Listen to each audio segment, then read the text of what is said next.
We live? We are live. We're live. Live? We're live. We're live. Are you sure? Are you sure? Sorry we're a little bit late, guys. We had a dinner meeting run long, and it was the restaurant was super far away. We had to walk across the whole street. It was too much to ask for us on a Monday It was night. ridiculous, really. Also, we can't figure out how our heat works. We've been in this place for a year and a half, and we're still not totally sure how they work because every mode that works in one room doesn't work in the other. Yeah. It's a different mode, so... Yeah, and, these remotes use symbols, not words. Yeah, it's a weird scenario. Yeah, I don't like it. And we have no idea where the manual is. So it is what it is. We're doing fine. How you guys doing? Tonight, we will talk about the things that we intended to talk about last week. And also the things that we intended to talk about this week. Tonight's going to be very movie heavy, but in a fun way, I hope. It is the spooky season. It is the season for the greason, you might say. I don't know why you'd say that because it means nothing. But Yeah, I was wondering if you were going to explain that. dude, I'm so tired. We were both at weddings all weekend, different weddings. I was in New Jersey when the beach flooded. I was where the flooding was. And honestly, I paid for the Gladiator, for the whole Gladiator. I'm gonna use the whole Gladiator. So, I got to use the whole Gladiator. That was kind of fun. Meanwhile, I thought I cooked my car. For those of you who care about my car escapades, I got into it on Saturday morning, and it was not pretty. Yeah. The whole engine was rattling. I could feel it in the shifter. I put the code in. Turns out it was misfiring on cylinder 3. She rattled on my shifter till I misfire. Yes. Thankfully, was able to bring it to the shop today because they looked at it. The guys over at that shop are phenomenal. They were saying, just bring it in immediately. The shout out. Yeah, it's DeMarco Equipment. They're right up the road. We'll be moving to Pottstown at some point in the near future. They mostly do commercial diesel trucks, but they also do some performance cars and like my IDI. Just want to keep Aiden's business. Yeah, possibly. They're also just really good guys over there. Your Camaro isn't diesel, is it? No. Okay, God, I no. didn't think so. I didn't think they made those. No, but one of the guys over there... Hilarious if they did. It would. But no, one of the guys over there worked at like a performance shop for a while. Yeah. Turns out it was just a loose wire. Yeah. Thankfully it was nothing major, but we are going to do a little bit more work while it's there. My e-brake has been off for a while and I've been meaning to fix it, but have not had the time. So. Also, if you're the IRS, the reason I was using the work car for not work purposes is because one of my other cars is in the shop and the other car is going to be in the shop. Oh? What happened to them? Somebody hit Amanda while she was at work. I was able to mitigate all of her driving. I cannot mitigate the driving of others. Is there a certain level of luck that she just doesn't have behind the wheel? Well, she is Irish. I was going to make a joke, but considering my luck, yeah. Well, luck of the Irish is, a lot of people think that, they've got the luck of the Irish. That's a good thing. No, luck of the Irish is about the Irish having no luck, even though in Irish culture, historically, luck was considered to be a character trait, like something you had. It was a thing you had or did not have. So, was there a lot of gambling in Ireland? I mean, probably no more than anywhere else. Okay. But, speaking of Ireland, and really Britain in general, and the things that we have in common with Britain, the Appalachian Mountains. Yeah, I'm good at this. I've been redirecting our nonsense for years now, as has he. I wanted to talk about sort of the concept of the crawlers for sure from those movies. Also wanted to have a chance to talk about Annabelle a little bit and the Warrens and where the demonology stuff is coming from. And then, of course, to answer some questions. But I also really want to talk about The Descent as a movie because I know you guys see me as the unsolved mystery guy. I am a fiction writer.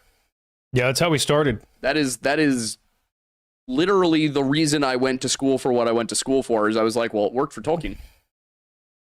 So, I mean, maybe if I can get a nice cushy professor job and just use my off time to write, I'll be happy. I did see a good meme recently of it was like George R.R. Martin it was very much the old like pixel art stuff where it was like, it took you 16 years to write a book.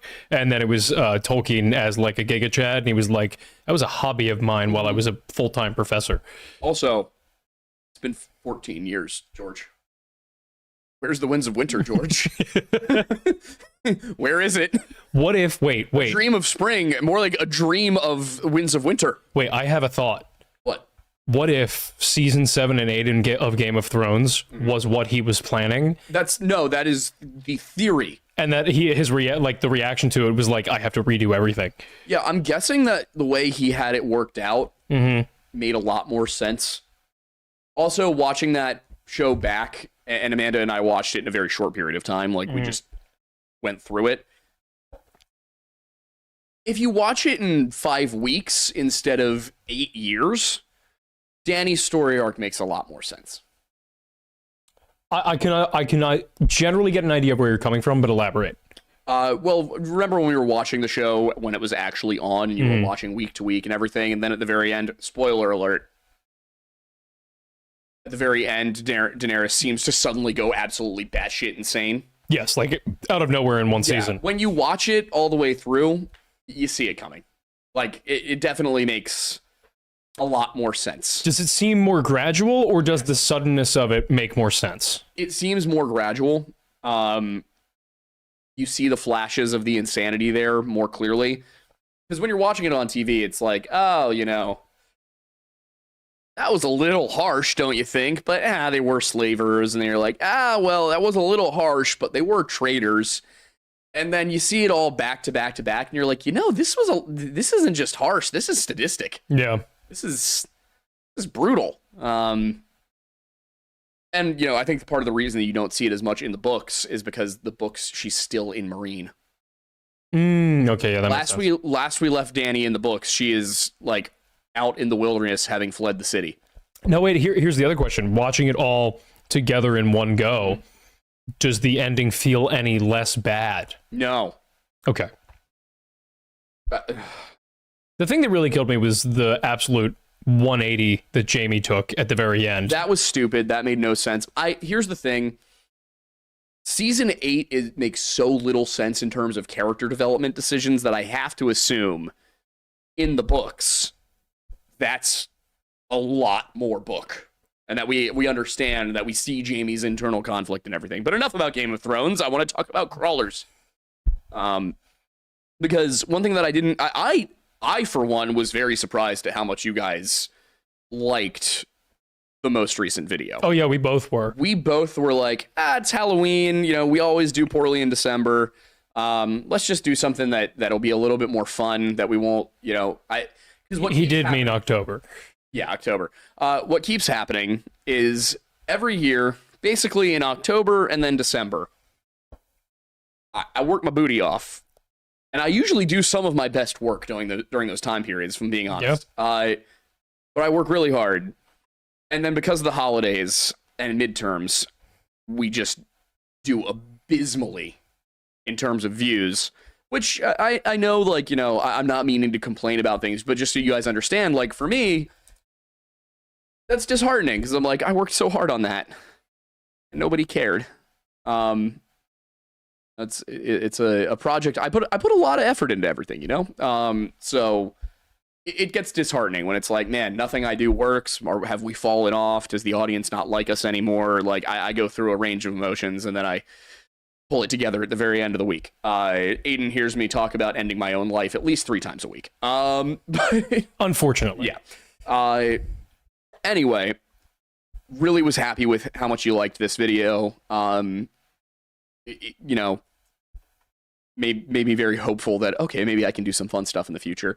Also, I think maybe I got too serious, got too academic with the content. I blame Tyler Westside for that, or Westside Tyler, or whatever the hell he calls himself, because he rattled my cage a little bit on the sourcing thing, because I was like, I thought I was doing okay with this, but all right, I'll do this the way I was trained to do it in college. And I think that in doing so, I got so caught up with making sure everything was perfectly factually accurate all the time and well-sourced that I forgot that it's supposed to be fun to listen to. And also fun to do. Yes. So I think that what you guys are going to see from next week's video, we'll see exactly how much whimsy you want.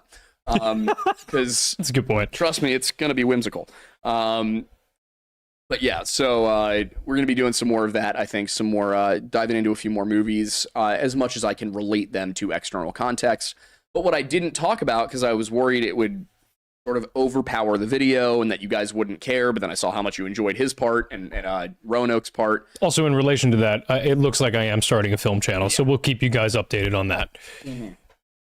But what I wanted to talk about, and what I even said we were going to talk about tonight, is the narrative aspects of that movie. Mm-hmm. And I definitely want to talk a little bit more about, horror movies in general. We might do some stuff on that for the upcoming Halloween video, which is going to have some compilation elements. We're going to try and add some new stuff to it, but something a little fun, just because Halloween it's on Friday is Halloween this year. So we don't anticipate that we're going to be having all of your attention. So we're just going to have a little bit of fun with it. Yep. Make it a nice, easy week for us. Take some time for me to get ahead and hopefully give myself some breathing room to do the Meriwether Lewis video and the JonBenet Ramsey series. So I know you guys want that back, and I'm working on it. I would love to do more of it. Trust me, it's killing me. I miss doing those videos. It's such an interesting story, and I feel like we actually were doing something important in releasing it. But for this video, for this discussion, I went back, and The Descent is one of my favorite horror movies for a number of reasons. Part of it is the possibility that goes with it. There's a lot out there where, something like Annabelle, yeah, demons are terrifying, and if you're a religious person, that's a concept that you're very familiar with, and I, for one, believe that there is such a thing as demonic entities, and I have concerns about those things. But it's also it feels so out there. It borders on talking about magic. So I think that there's a certain ability to take a movie like that or a story like that, a concept like that, and divorce yourself from it because, oh, well, come on, this isn't. And then, you look back, that's like 80s slasher movies. Like those could be real. Those are usually just a crazy dude with a weapon. But also the story, the decisions people make in those movies are just patently stupid. And I'm not really afraid of Jason Voorhees because I would just shoot the guy. And yeah, it is. Shot the guy and he kept going, I'd just shoot the guy again. It is interesting to me that there's a book that I have on a shelf that I have not fully read yet. And I have a feeling this is one of the pivotal tropes, but it is interesting to me because the idea in most horror films that people make bad decisions is such a cornerstone of the genre. Yeah. But as a result of that, there are not many horror films that utilize that for the narrative purpose it could provide, which is making it a warning. Yeah. Tale. I can't remember the term for it off the top of my head. The fable, a parable, cautionary tale. Cautionary tale. Yeah. So I'm surprised that more don't do that. I think it's because that's not what the genre's about. Horror movies are supposed to be fun, cheap entertainment, right? Oh, 100%. But you can still have that message in there. You definitely can. I will say one horror series, and this is a great way of kind of generally talking about the shows we want to talk about tonight. That's one of the things that made The Descent, or not The Descent, it is one of the things that makes The Descent such a great series, because only one person had to make a stupid decision for that movie to happen. Yep. Conjuring series. That's a series where nobody's making stupid decisions that are leading to their situation. They might make uninformed decisions, but nobody's just doing something objectively stupid and suffering the consequences. Mostly because it has to do with demonic entities and them attaching them to yourself and something like that. I mean, like in the Annabelle movies, there's really no way for them to solve their problems because there is a very powerful supernatural force at work that is preventing them from doing things. They can't run away. They can't leave. I mean, half the 80s movies, the problem would be solved if you left. Yeah. You just left town. One of the few that isn't is Freddy Krueger. Unfortunately, our Freddy Krueger video got nuked by Warner Brothers. So that is the fun thing. For a lot of you, our video on Halloween will be new material because I think I might have delisted the Freddy Krueger video. I don't recall, but I wouldn't be shocked. I think I delisted it because I was just like, well, I'm not going to give Warner Brothers advertisement if they're going to not let us make money from our own work. Because for the record, for those of you who haven't seen it, who don't know the situation, this was a long time ago now. We did a video where I went through, I think, the 4 or 5 primary Freddy Krueger movies, Mhm. Including Freddy vs. Jason. I didn't do all of them, just like I didn't do all of the Jason Voorhees movies. I did the ones that are typically considered the primary canon of that universe, and then some of the crossover events with other universes, because those are just kind of fun. But the Freddy Krueger one should have been like every other one of them. We used clips from the movies. We just took the sound out, and we never played one for more than 30 seconds. And at every single instance where we were using one, I'm talking the whole time. Yeah. And the way that the DMCA regulation is supposed to work is that you can't provide an alternate viewing or substitute viewing experience. So as long as we're not playing the movie, we should be fine. That's the thing, is we did nothing more or out of the ordinary than most film review channels. In fact, we actually did less. Like we were even more in line. I have no idea how these guys are making money, Yeah. because maybe it was because we were so small that we got nuked for it, but it hurt us in the algorithm for a while, and we were kind of scared of putting anything else out. We're gonna re-edit it. I'd consider even reshooting it. I'd rather not, but we could. But it's mostly gonna be a re-edit with a little bit of new material added in potentially. To address a few different things, some of the storyline stuff. But yeah, it got copyright claimed, and we were kind of screwed on that. So I think that video only maxed out at like 75,000 views. Yeah, it wasn't a lot. No, it was tiny. Then thankfully, thank God the MH370 video blew up. But yeah, those slasher movies, Freddy Krueger is kind of it's the odd man out. No, it's still up there, and Really? it's currently got 182,000 views. Let's take it down, Okay. because I don't want. I thought I took it down. I have no idea how that's still. Yeah, somebody said in the chat they just watched it recently. Really? Yeah. Huh. Now take that down.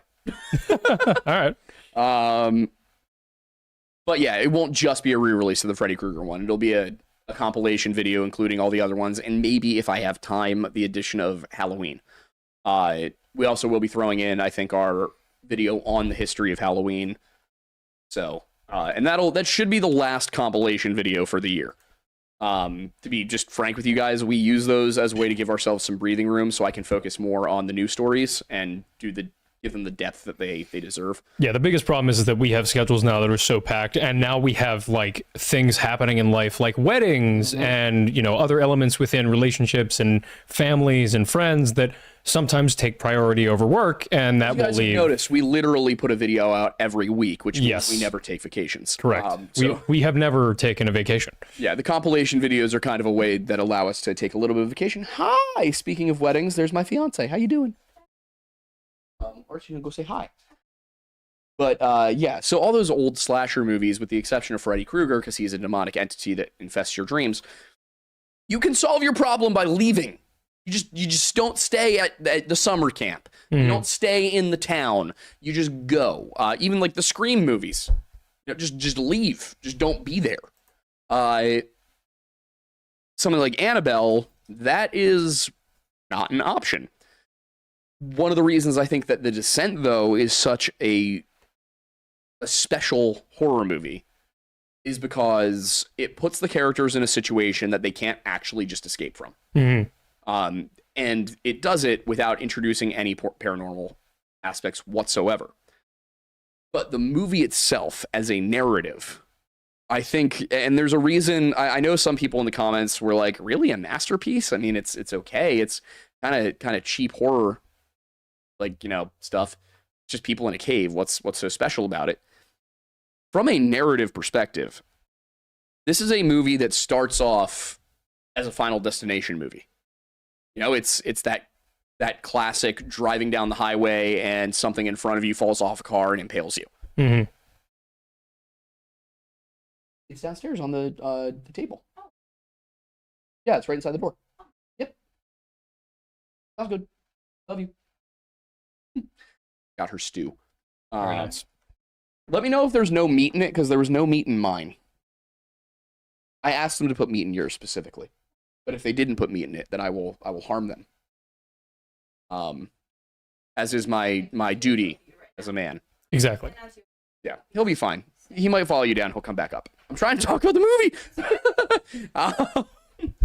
One of the things, but yeah, that narrative aspect, what I find so fascinating about it is that it starts off and it looks like it's going to be your typical gore fest kind of movie where it's going to just hit you with emotional stuff and just brutal violence and stuff. And then it very rapidly changes direction. And you start to see little bits and pieces of, oh, is this maybe going to be a ghost story? Or is this going to be a perception kind of thing? Mhm. Like, is this an internal conflict? Seems like it's going to be one of those. And then they throw you into a cave, and the cave starts to collapse, and now it's an environmental thriller movie. There's also still those aspects of hallucinations and ghosts, and you're like, what kind of movie is this?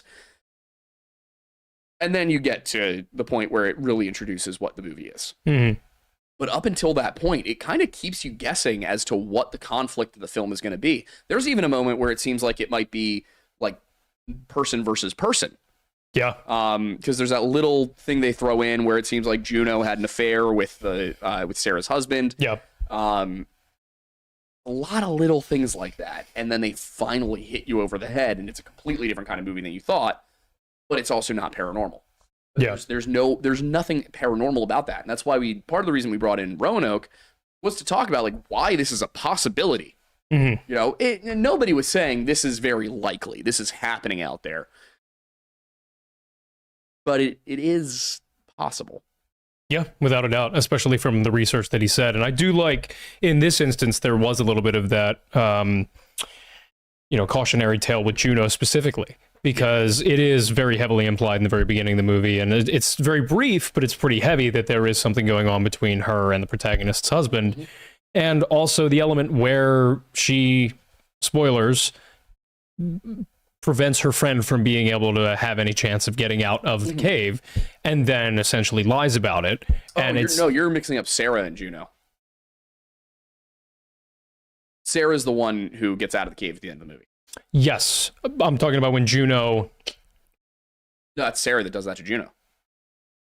No, she does it to her leg when she finds out that Juno had done it to the other friend's neck. Yes. Yeah. So okay, So the fact that she accidentally kills the friend, then also lies to Sarah about it. I see what you're saying. Yeah. thought you were saying like how Sarah gets Juno and then tell anybody that happened. No. It's more that like, well, Sarah was the last one at that point. Juno didn't tell her. Juno wasn't forthcoming. Get to the descent too. Exactly. Yeah. But that's I haven't seen that one yet. It is passable. Like if you're gonna do it, you can do a descent movie marathon kind of thing where it's you watch both parts. Part one's the better movie. Yeah. Every step of the way. And I think part of that is because Neil Marshall did not write it. Mm-hmm. He didn't even direct the second one, right? Not directed either. He was the producer. He did get to kind of guide the script a little bit. They sent him scripts and he would make notes. But he didn't want to get typecast as a horror director, and he also didn't really want to work on. He felt like it didn't need to be another movie. He got it and he was like, I'll take the money, which I think was the right choice. I do not hold that against him. Yeah. But it's just a movie that keeps keeping you guessing about what's going to happen next, and it has that looming sense constantly of like, I know what's going to happen. I just don't know how it's going to happen. Mm-hmm. Also, the British ending, Sarah doesn't actually get out of the cave. Mm-hmm. The American ending, she does, which got a lot of flack. That a lot of people at the time said the British ending is better. Mm-hmm. I don't think it is. I am not. There is an emotional payoff, and I think there will be horror purists that say you don't need an emotional payoff. The protagonist, there doesn't need to be somebody who wins. Oh, it subverts the expectation. There's always a final girl who makes it out, right? Mm-hmm. Well, in this version, there is no final girl because they're all women. Mm-hmm. So that's taken away from you. It basically turns most of the horror tropes on their heads, and it turns it into a survival movie. But I don't think that the end where she doesn't make it out of the cave is a better ending. This is the weird cultural thing between like England and the US, where for England, a lot of their mentality is not the same of America. America is extremely rooted in when you work hard, you're going to get, rewarded for it. Yeah. And that's part of the reason why the American audience liked the American ending more, is because at the end of the movie, Sarah's rewarded for basically becoming an independent woman and an absolute badass and fighting her way out of the cave. So she should be rewarded with the opening to get out. Whereas with English culture, it's a little bit more, defeatist. So it seems more realistic to an English audience that doesn't matter how hard you fight, you're not going to be able to get out of it. Yeah. I will say the one criticism I have of the movie, and I understand there was probably a moment where Neil Marshall was like, man, I got to figure out a reason for there to be more tension and more conflict here in order to move the plot along. Juno did not mean to kill Beth. Yeah, no, it was clearly a complete accident. Total accident. Also, nobody survives getting their throat ripped apart for that long. It happens in the second movie too, by the way. Like, you know, the spoilers, but I won't tell you who it happens to. But like, people should not be surviving having their throat cut like that for nearly as long as they do in these movies. Also, because someone just asked, cutoff time for Super Chats tonight is probably going to be 7:40. Since we didn't say it earlier, maybe 7:45. Call it 7:45. Yeah, so you got 10 more minutes to get them in. Cool. All right. Right. So like that moment bothers me because from that point on, all that really needs to happen is that Juno needs to tell Sarah it was an accident, and Beth needs to communicate to Sarah that she snuck up on Juno. Yeah. Like, also, even at that point though, like, I can understand the upset, but the look on Juno's face is pretty like full of guilt. At that point, couldn't you look past that and utilize her ability to help you get out? Yeah. Just keeping an eye on her and making sure she doesn't like do the same thing to you if you truly believe she was malicious. Because like, it's very clear they are still in the midst of a massive fight. And at that point, if you want to have prayer to get out, you need every sword in the fight that you can get. Yeah, that's kind of the ironic part of the film, and it's again the one criticism I have is the only character who deliberately tries to kill another character is Sarah. Yeah, that's a good point. Which does take you out of it a little bit, and you're like, well, come on, like, she didn't mean to. Yeah. Don't. And great cautionary tales throughout the film. For example, if your friend has just been fighting for her life with a weapon in her hand, maybe say, hey, I'm over here, before you walk up next to them. Yeah. Also, don't go in unmapped caves without telling people that. Yeah, don't lie to your friends about where you're going. Like, yes, the whole thing is Juno's fault. But that doesn't mean she's the only person who makes a bad choice during the film. Yeah, Juno being like, hey, we'll go somewhere different and not telling them does not mean she should die. Granted, it does mean that if anyone should, it should be her, but... Yes. But aside from that, phenomenal film at every level. And also, I saw a lot of comments that were saying that and this is something I was already aware of, that the movie is based off of the book, The Descent, which is by somebody else. I cannot remember. They do share some things in common. Whether or not you believe him, Neil Marshall says that it was, in fact, an original concept. Looks like it was a novel by Jeff Long, put out in 1999. Yes. So there have been some people who said, oh, well, it's clearly based on that. It might be. There might be some aspects in common. From what I understand, I think that one takes place like under the ocean in the Pacific. Yeah, it also seems like it's more of a journey to the center of the earth kind of thing, rather than what we got as a horror film in The Descent. Yeah. So similar, sure. Is the movie supposed to be a adaptation? I don't think so. No, definitely not. Yeah. From what I'm seeing here about the description of the book, it's Granted, I want to read the book. It's great. Yeah. I've heard great things about the book. They both involve a descent underground, but that seems to be with like beings under there, but that seems to be about the extent of the similarities. Yes. And I will say, I don't know if it was inspired by The Descent, but then again, one of my other favorite stories is Ted the Caver. You read or listened to Ted the Caver? No. All right. I will refrain from speaking about it because as a first time listen, like I would suggest I think The Dark Somnium has a reading of it. Okay. Did a phenomenal job. Is it like a creepypasta kind of thing, or?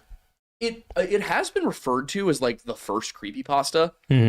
It's written a lot more like a novella. Okay. It's all written in diary entries.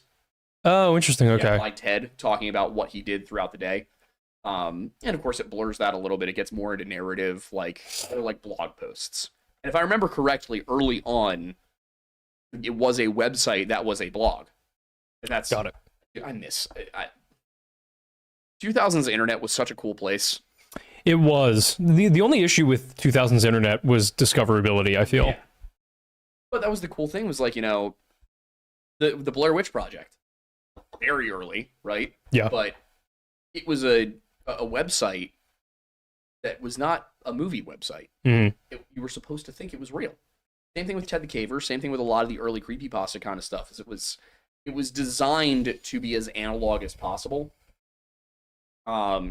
Which is why, and I think analog horror is a great genre overall. I Yep. think that those kinds of stories are a form of analog horror. Mhm. In my opinion. I will say I did see one guy using AI to create analog horror, and jail. Not just jail, like prison in El Salvador. Believe it or And not, everybody Joe. thinks you're in the rival gang. That's where you belong. Using AI to make analog horror, you have to be such a soulless little creep. Yeah. Freaking a useless waste of matter.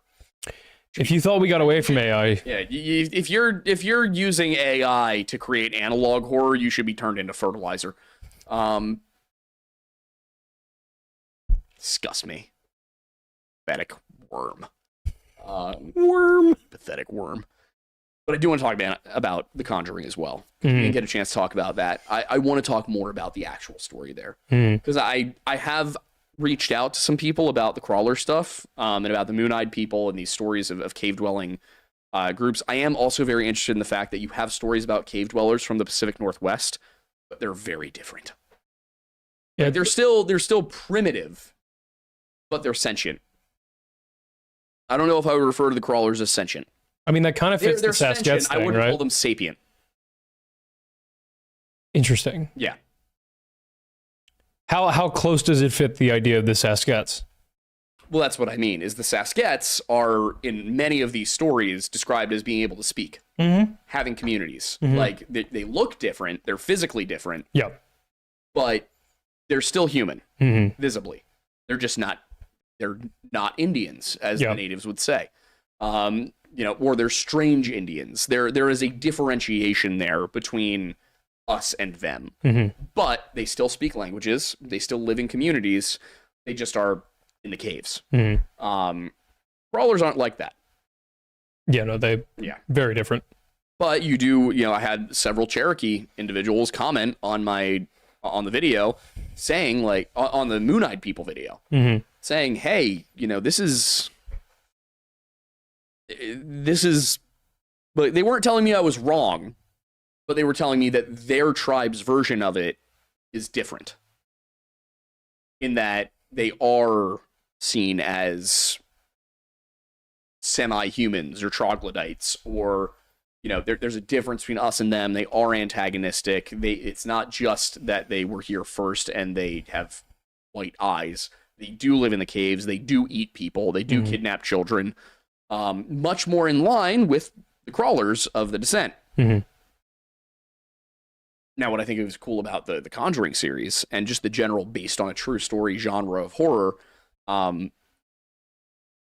you get to really dive in and dig in and see where it comes from. But in these ones in particular, the Annabelle doll is bullshit. Like, as we noted, the Annabelle doll is a fabrication made up of a bunch of different things that they had done. They don't there's not a single article out there that refers to Ed Warren as a demonologist prior to 1971. So it wouldn't make sense that in the year 1970, the church was reaching out to him because he was a demonologist. It seems like he wasn't really into paranormal anything at all until 1968. So people have called the Warrens frauds before. Oh my God, the depth of that accusation. I had no idea. Do we know what supposedly got them into paranormal stuff? It seems to me like it was art. Like, I think that's the one very real part of the story, is Ed Warren was a good artist. And painting haunted houses and being able to tell the story about it. I mean, think about it. Him as an artist, drawing and painting things, and then Lorraine as the clairvoyant, being able to, go and do the presentation, talk about what she felt. And I mean, art, what do we talk about with art? How does it make you feel? What's it mean? What's the symbolism? What's behind it? Mm-hmm. Her being able to craft that story while also pretending that she was a clairvoyant, that would do it, wouldn't it? So I think that it was probably started out as something that was, this is a silly little business plan. This will help us sell the artwork, because they were retired at that point. Oh, I did not realize they already were at that point. Yeah, I mean, you got to remember, this is the 1960s. Yep. They were both born in 1926, 1927. So they were into their 40s. Their daughter was married and living off on her own. Everything was a hell of a lot cheaper. Ed Warren, who, by the way, his name was not Ed Warren. What was it? I'm trying to remember. Ed and Warren were in there. I think it was like Warren Edward Miney. Interesting. Yeah. I don't know why he changed his name, but he did. I also don't know why that never gets brought up. I guess because most people probably don't know it. I can't imagine I'm the first person to realize that. But the name on his draft card does not match the name he went by, even though I have very much confirmed these are the same person. Interesting. And at first I was like, maybe it was Lorraine's last name that like something weird happened. No, her last name was Moran. Mm-hmm.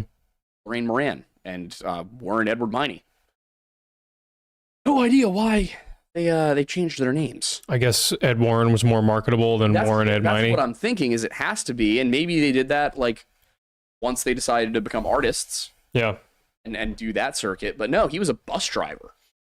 Basically, since he got home from World War II.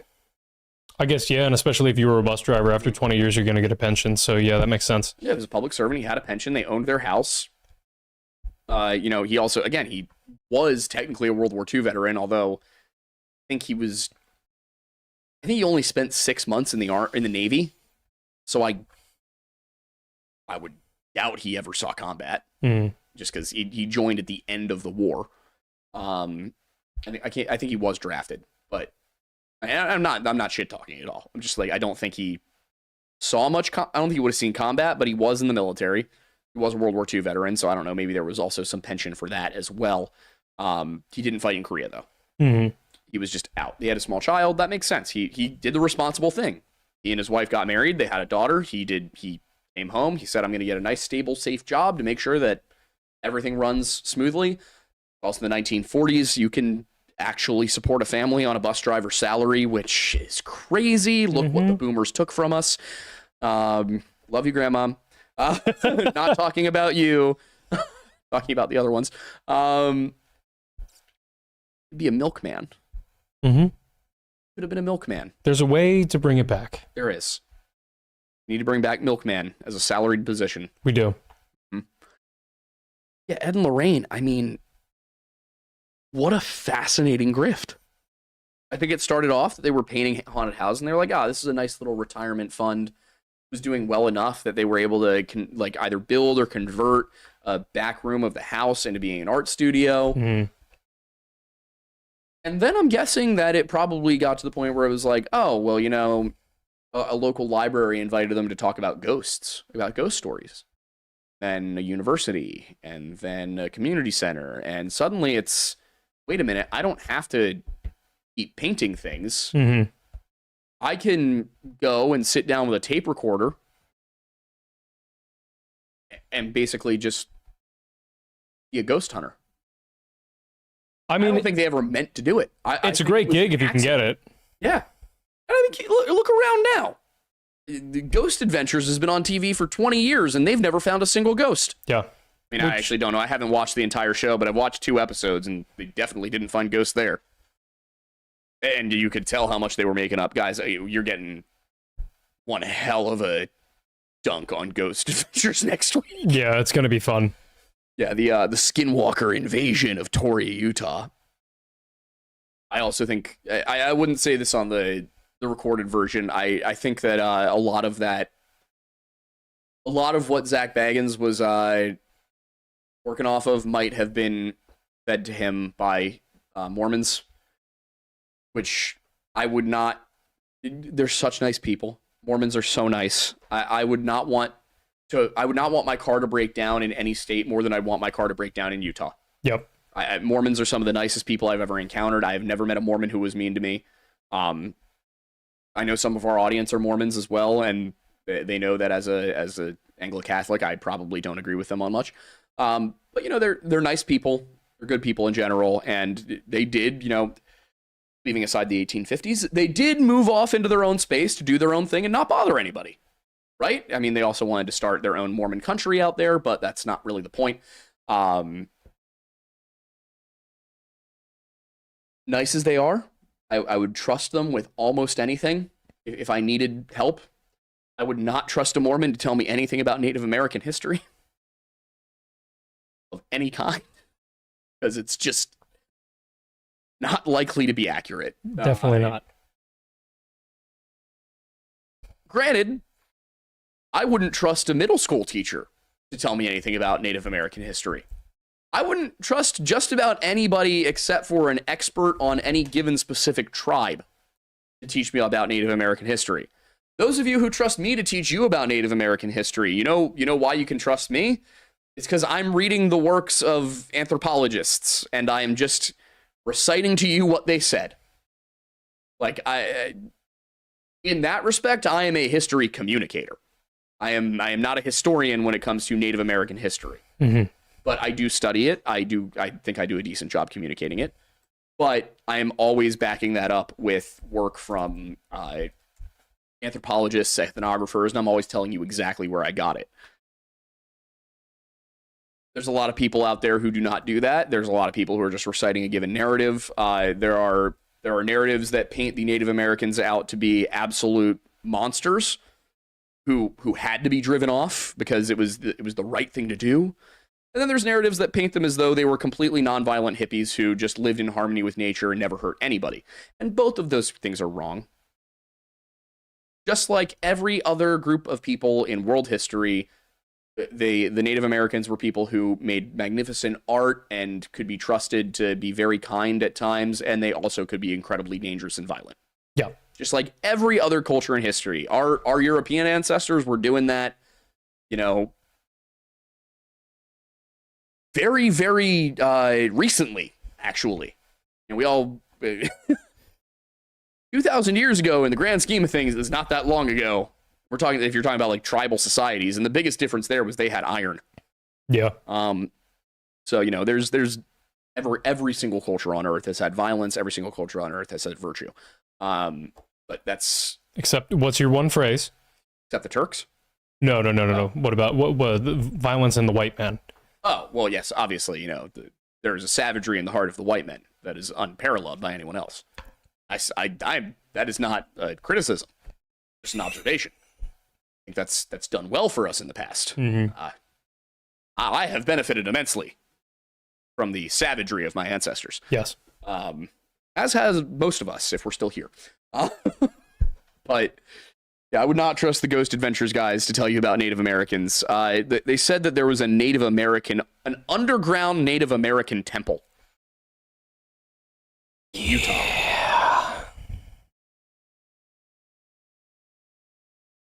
That might work in Mexico or Peru or Cahokia. Yeah, what were the cliffside towns in Pueblo people? Yeah, but there was also them in was it New Mexico when we were talking? That's also Pueblo. I believe so. Okay. I believe almost all. Hi. He might want uppies. You want uppies? One of his uppies. He did. But yeah, so I think the Pueblo cultures are the ones who did that. Pueblo is a frustrating one because that's not their name for themselves. But the other name for them was Anasazi. Mm-hmm. They don't like Anasazi because that's a Navajo term, which means like ancient enemy. That's not great. No. Which is ironic because the Pueblos were there first. That is incredibly ironic and very explanatory of why they don't like Anasazi. Yeah. So, but I don't know what the Pueblo term for the Pueblo is. I just know they prefer Pueblo, which is a Spanish word. So, It fits. Yeah. I mean, it just refers to their house style. Oh, hey. You okay? You having a moment? Having a moment? Yeah. He's such a baby. He really is, but he's adorable. He is. He's great. He's the best. I talked about Annabelle. Where was I? Oh yeah, we're talking about Ghost Adventures and grifting and all of that. If Ed and Lorraine Warren were around today, I mean, they would make Ghost Adventures look like a documentary series. Yeah. It is genuinely impressive how much you dig into every single popular story about them, and it's just turns out to be nonsense. Yeah, that's pretty wild. Even though in some cases you're like, I mean, it does seem like there might have actually been a haunting going on here. It sure wasn't whatever the hell they said it was. I mean, the Enfield Poltergeist one is hilarious because the movie, Conjuring 2, portrays them as being the ones who save the day. Mm. In reality, they were barely involved. I think my favorite, though, has to be Ed Warren saying that he was one of only 7 demonologists recognized by the Catholic Church in North America. And he's the only non-clergyman. Because I have found no evidence that the Catholic Church was, like, recognizing 6 specific guys. He made that up. And you could get away with so much before the internet. Oh, yeah, you could say whatever you wanted. Like, even the early internet in the 90s, nobody was fact-checking anyone. Now I'm here. That's a problem. My friend Norman said, we can't take you anywhere, Aiden, not even the internet. Correct. Well... Yeah, I took myself to the internet, and it went very well.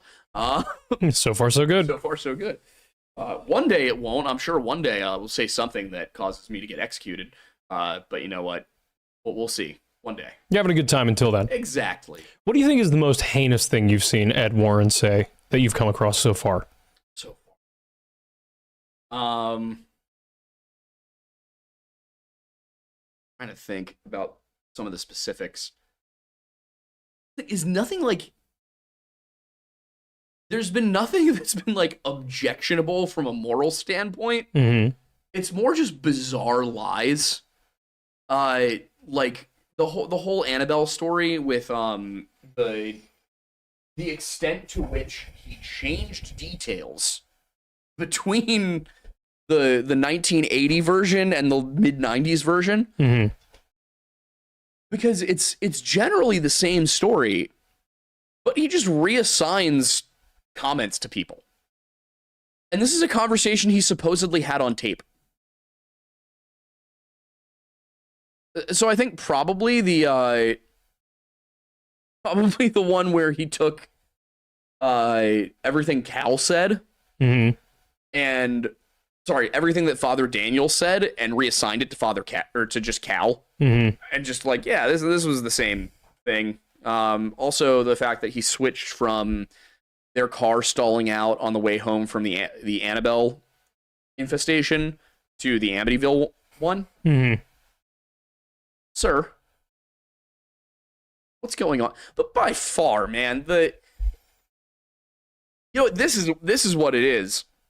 Crafting the Annabelle narrative from a story about 2 girls who weren't living in the same apartment, who were not the same case, who both admitted to doing seances for fun and being involved in witchcraft, like in a legitimate, deliberate sense, mixed that together with a doll that was witness to a murder-suicide, where a husband killed his wife because she wouldn't let him come back to the house. We didn't get any reasoning as to what caused that breakdown in their lives, but killed his wife and then ended his own life in front of his children, neither of whom died and were both too old, and then takes this Raggedy Ann doll that he says is inhabited by the spirit of a dead 7-year-old, and takes all of that and coalesces it into one story that didn't actually happen, just to sell a book and make a name for himself so he can go on a speaking tour.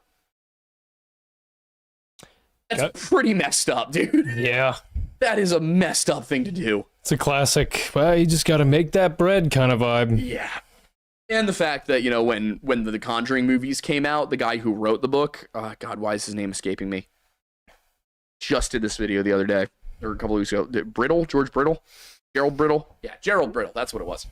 The fact that when the Conjuring movies came out, he sued New Line Cinema. Oh, really? Oh, yeah, because he was like, hey, you used my work without permission. I had exclusive rights to these stories. Mm-hmm. Which, keep in mind, like the people actually involved in the stories have now written books about them. I have the exclusive right to those stories. And New Line came back and was like, well, ours is clearly fiction. Mm-hmm.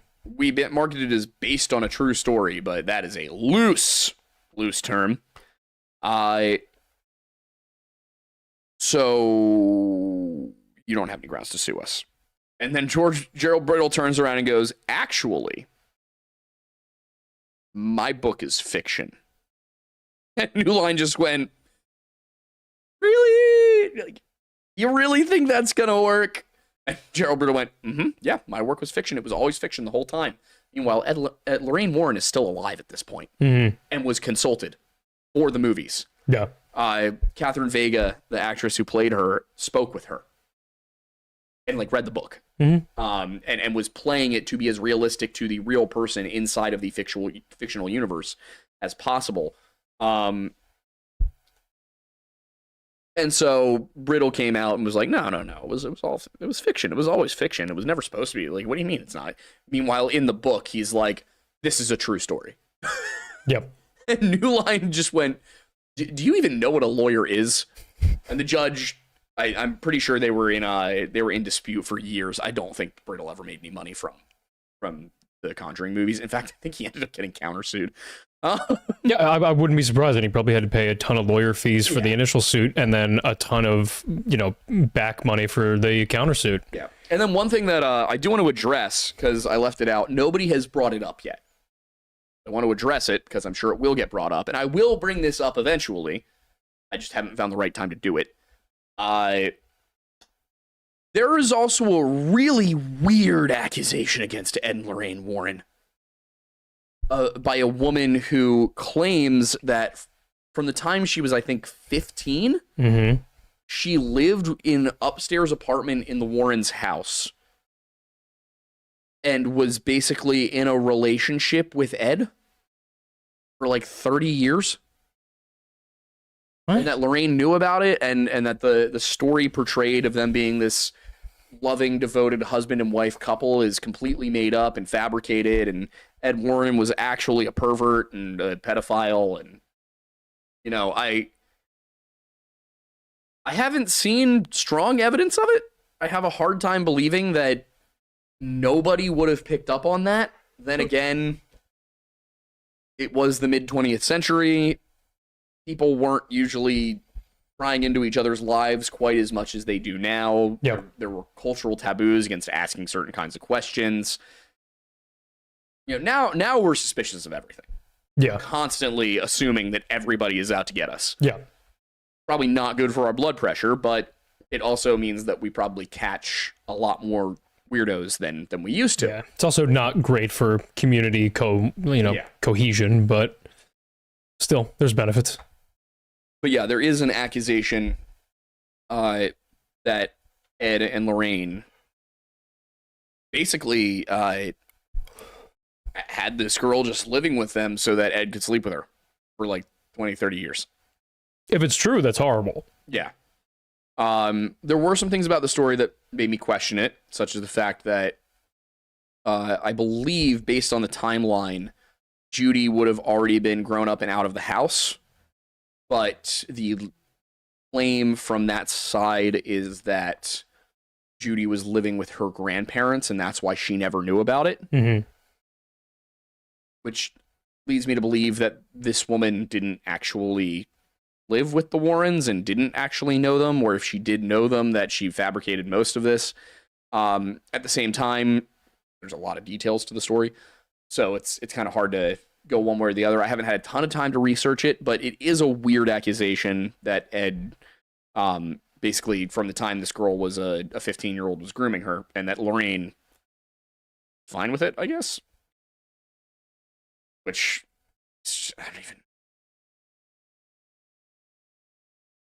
That said, that kind of thing does pop up a lot around things like this. For example, there's a lot of people out there who keep telling me that if I want to find out what happened to John Benet Ramsey, I need to go look into North Fox Island. North Fox Island. And a pornography ring and all this stuff. And I'm like, I really don't think that John Benet was...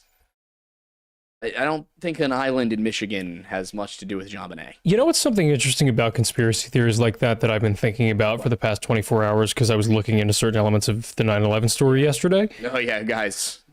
25th anniversary of 9/11 is next year. Buckle up. Yeah, we're already planning the video. Yeah. I haven't looked in to see if there's an actual psychological phenomenon that's been studied about this, Also, but if you have any creators you think we should work with on that video, we do intend to collaborate with people as much as possible because it's such a big project. And potentially that would be that might mean that a whole bunch of different channels each post a different part. Yeah. Or it might mean that the whole thing goes up on our channel. It might mean that, depending on the content, it might not be able to go up on YouTube at all. So it might go up on a website that you access elsewhere. I don't know. I would like to do YouTube because that way the most people possible will see it, and that this isn't about making money. Even we'll probably honestly make the video a fundraiser, because that's what really matters. Probably a fundraiser for like New York firefighters, and especially any of the surviving first responders from 9/11. Yep. As much as I disagree with Jon Stewart on a lot of things, that is one of the things that he has done that I think is incredibly admirable, and I would love to work with him given the opportunity. Yeah. But you were saying. So there seems to be this interesting phenomenon amongst most conspiracies that I've seen, which is most of the conspiracies are centered around somebody being responsible and orchestrating it. The Jews. It's pretty much always the Jews. That is one of them, or it's the American government. Yes, which is of course run by the Jews. Obviously. As is the Chinese government, and also the Freemasons and the Catholic Church. Yes. Don't forget Bolivia, Jews. Canada, Jews. Micronesia, believe it or not, Jews. Gaza, the Jews. The Jews are running everything, man. Yeah. The Jews are even running the Jews. Well, the running of the Jew that happens in Kazakhstan, that's different entirely. But it is run by the Jews. Yes. Amazing. I hate conspiracy theorists. Yeah. No, I know. That's the thing is, like, even if you stop at the level of the American government, which most people do, it's only the real diehards that go all the way into the Jewish faith, or Israel being responsible for everything. Come on, guys. It's obviously the Turks. Yeah, the young ones at that matter. Anyway, that was an actual conspiracy, though. No, I know. Like the Young Turks were actually a conspiracy, not the news organization. Which I will say, Cenk Uygur has earned a little bit of my respect back by how he responded to certain things recently. But oh my God, like that was a real thing. That was a real group of people who were actually trying to genocide the Armenians. Yep. Yeah, it is nuts. But anyway, so it seems like there's this weird psychological phenomenon where the reason people gravitate to conspiracies, and especially with a case like 9/11, is because the 9/11 main conspiracy is that it was an inside job. Yeah. And that Bush knew, the CIA knew, and within the government, they let it happen. And it seems like psychologically, the fundamental reason that people would believe that is because it's way scarier and alternative to their worldview to imagine that chaos is actually possible. Yeah. So they gravitate to, there's no way that could have possibly happened. There's no way all of these things could have just possibly happened. It must have been orchestrated by the military might that I believe is the strongest thing in the world.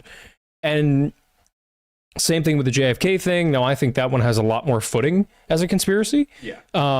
But, even like elements of the false flag stuff throughout time, it really seems like most times people gravitate towards a conspiracy, it's relevant to their mind frame of, well, no, because this thing is so powerful, Yep. There's no way they wouldn't have known. There's no way they couldn't have stopped it if they wanted to. I think it's just, it's a fear response. Yeah, I definitely think that's there.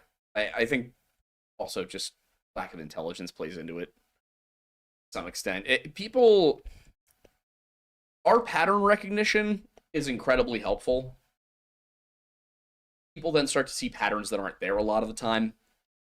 And I think that, like you said, people don't, they want to believe that chaos isn't there, that it's not a real thing. Mm-hmm. That the only people out there who are actually trying to hurt you are your own government. Which, look, I'm not going to tell you that the government has never tried to hurt people. They have. They have. They've done it. I recently got into an argument with somebody on some social media platform. Shocking, I know. What was it? It might have been Threads. Threads is a cesspool. But basically about Waco and Ruby Ridge, and this person who was a Brit, so of course no frame of reference, was saying, well, Waco, like the Branch Davidians were in the wrong. You know, they didn't do anything. Mm-hmm. They were credibly accused of crimes, and it's like, what crimes? What crimes were the Branch Davidians credibly accused of? Like, yes, there were rumors that David Koresh had underage wives, but there had been no real evidence of that. It was true. There had been no real evidence of it. What they eventually came up with was that they were stockpiling illegal weapons, Mm-hmm. which they weren't. And the whole reason Waco happened was because they were trying to find something that would make them look good after Ruby Ridge. And so I'm pointing that out. I'm like, yeah, I mean, if you look at Waco, they fabricated the illegal drug charge thing. That was complete nonsense. They made that up. Mm-hmm. What it was really about was getting in there, rescuing these children from a cult, and being able to say, look, the ATF did it. The ATF did a good thing. The Ruby Ridge, that was a fluke. We're the good guys, everybody. And then they ended up, I'm just going to say it. They murdered all those people. Mm-hmm. Everybody's, well, we don't know who really started the fire. They pumped so much flammable gas into that compound that somebody striking a couple of rocks together could have set it off. Mm-hmm. And they burned women and children to death. I mean, it was horrible. It's a horrifying thing. And then they took pictures smiling over the rubble. The ATF are evil people. They are bad people. It's like the IRS. If you know an ATF agent, that's not a person you know. That's a thing inside of a skin suit. And then this guy tried to back it up and be like, oh, well, Ruby Ridge was also legitimate. I mean, all Randy Weaver had to do was surrender. It's like, he didn't commit a crime, dude. He went and moved to the middle of Idaho to get away from society, joined the only social club around, didn't even actually join it, but more like, attended a couple of meetings of the only social club around, which was a white separatist organization. But I mean, there's not defending it, a meaningful difference between white separatism and white supremacy. Their whole thing, I mean, white nationalism, probably more so than white supremacy. But neither are great. None of that's good. But their whole thing was like, all right, well, we just only want to live near white people, so we're gonna go to the middle of nowhere and just have an all-white little society going on. Racist, probably unnecessary, but also not illegal. Also not illegal. Like, and that's the thing is Randy, but the ATF and the FBI, they were like, this is a hate group. We're going to infiltrate it. Because again, the ATF needed some reason to exist. So what they did is they went in and they found a guy who wasn't part, I think it was the Aryan Nation, Aryan Brotherhood. Probably. Something like that. It was some Aryan supremacist group. And they found him and they were trying to turn him. They wanted to make him an informant. Now, granted, he wasn't in the organization. He had just attended a few meetings. And so when they couldn't get him to turn, they tried to entrap him. And their goal was, okay, well, now if you don't do what we say, we'll have this on you. Kind of went awry. They had him saw off the undercover ATF guy or FBI guy. I can't remember which it was. I think it was ATF, though. Mm-hmm. Had him saw off a shotgun. He didn't saw off enough of the shotgun. So they had him saw off more of the shotgun, which at that point, that's textbook entrapment. Mm-hmm. Like, this was on purpose. And then, when that didn't work, they posted a couple of snipers on his property in ghillie suits, who then shot his son. Because you're a 14-year-old boy out on your property in the middle of nowhere, and you know that something's going on. Something weird's happening.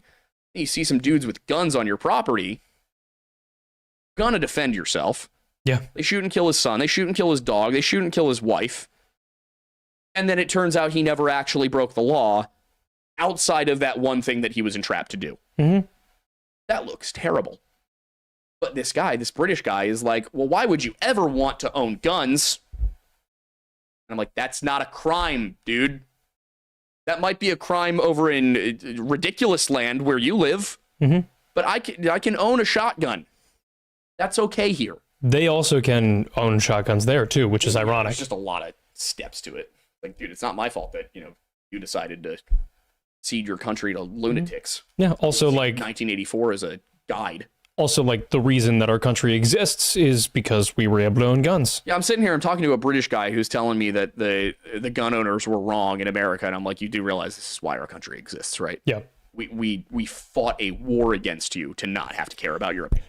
The conversation you and I right now are having, Mr. British Man, is exactly the conversation that happened in the 1770s, and I won. In a pub in Philadelphia. Yes. Yep. And I will win again. Mm-hmm. So, I mean, it was just a ridiculous situation. I don't even remember how we got the conspiracy theories right. Yep. But they needed people to believe it. Unfortunately, it was a little too late in history. Yeah. The biggest reason why I've never been on board with the 9/11 conspiracies, and because I've done a lot of independent research already, I'm actually already starting the script before Mattis even touches it. Which doesn't happen. This is not normal. It's just because I personally have done so much research on it already, because having lived in Manhattan and been at the site of Ground Zero during an anniversaries and done research in the past, I've just always been captivated by the event because it's so beyond the pale of what normal life is for a civilian American, myself included. And I just have such a hard time wrapping my head around the idea that people went to work that day on a normal Tuesday. I like to call it any given Tuesday. And just as everybody is starting their day, suddenly it's their last day. Mm-hmm. And they're just civilians. And it's like, I just trying to wrap my head around that and how that happened has been just a crusade of mine. And one of the things I see again and again and again is most of the time with false flags or other things like that, it's, this is a great moment for us to rise and, fight back against whoever did this. Everything about 9/11 screams that we failed. Like there's I've been watching a lot of podcasts with John Kiriakou, who was a guy who was a case officer for the CIA up until 9/11. Then he became head of counterterrorism, and he was positioned in Pakistan. And he actually caught Abu Zubaydah, who was the number 3 they believed in Al Qaeda. And he talks about what things were like at CIA headquarters at the time. Keep in mind, the reason why I believe this guy is because he went to prison for 2 years because the head of CIA, after he left, got upset that he blew the whistle on the torture program that they were doing with waterboarding and with the prisoners from Al Qaeda.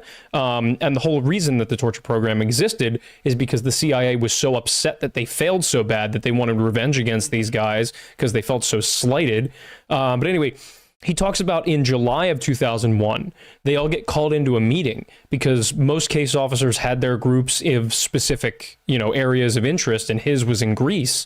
And he gets called into this meeting, and these guys are like, hey, anybody who has any contacts to Al Qaeda, we need your help now. We don't know who these people are. We have a general idea of where they are, where they came from. We're watching them. We don't know what they're going to do. We don't know when it's going to happen, but we know something big is happening. But their messages are extremely coded. They're like, we're hearing them talk about a great football game or a great concert, and we don't know what it actually means. There's no clear delineation of what it's representing. So we need your help. And the problem was that nobody had enough contacts with Al Qaeda because it was a group that most people weren't watching because there were far bigger terrorist groups at the time that were of bigger concern. And then that is not an abnormal thing, by the way, that people just don't know about the terror groups that are important. Right now, Boko Haram is massacring Christians by the tens of thousands. I think it might be up to 100,000 now in Nigeria.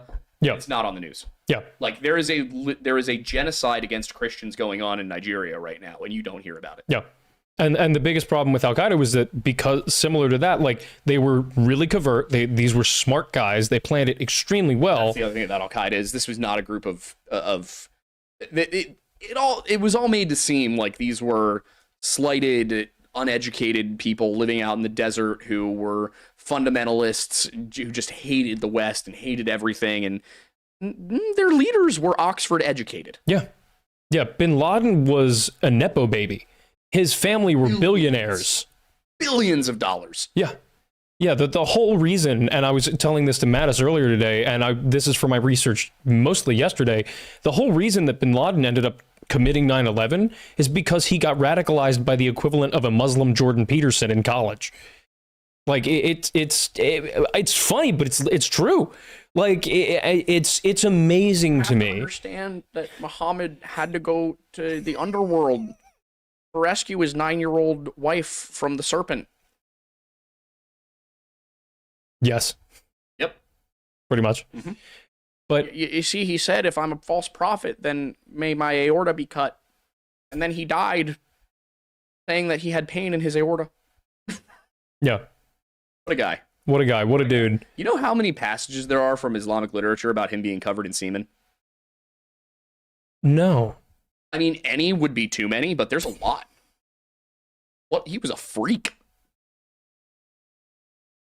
Which is so interesting. Like, imagine if there were books of the Bible that were about Jesus doing that.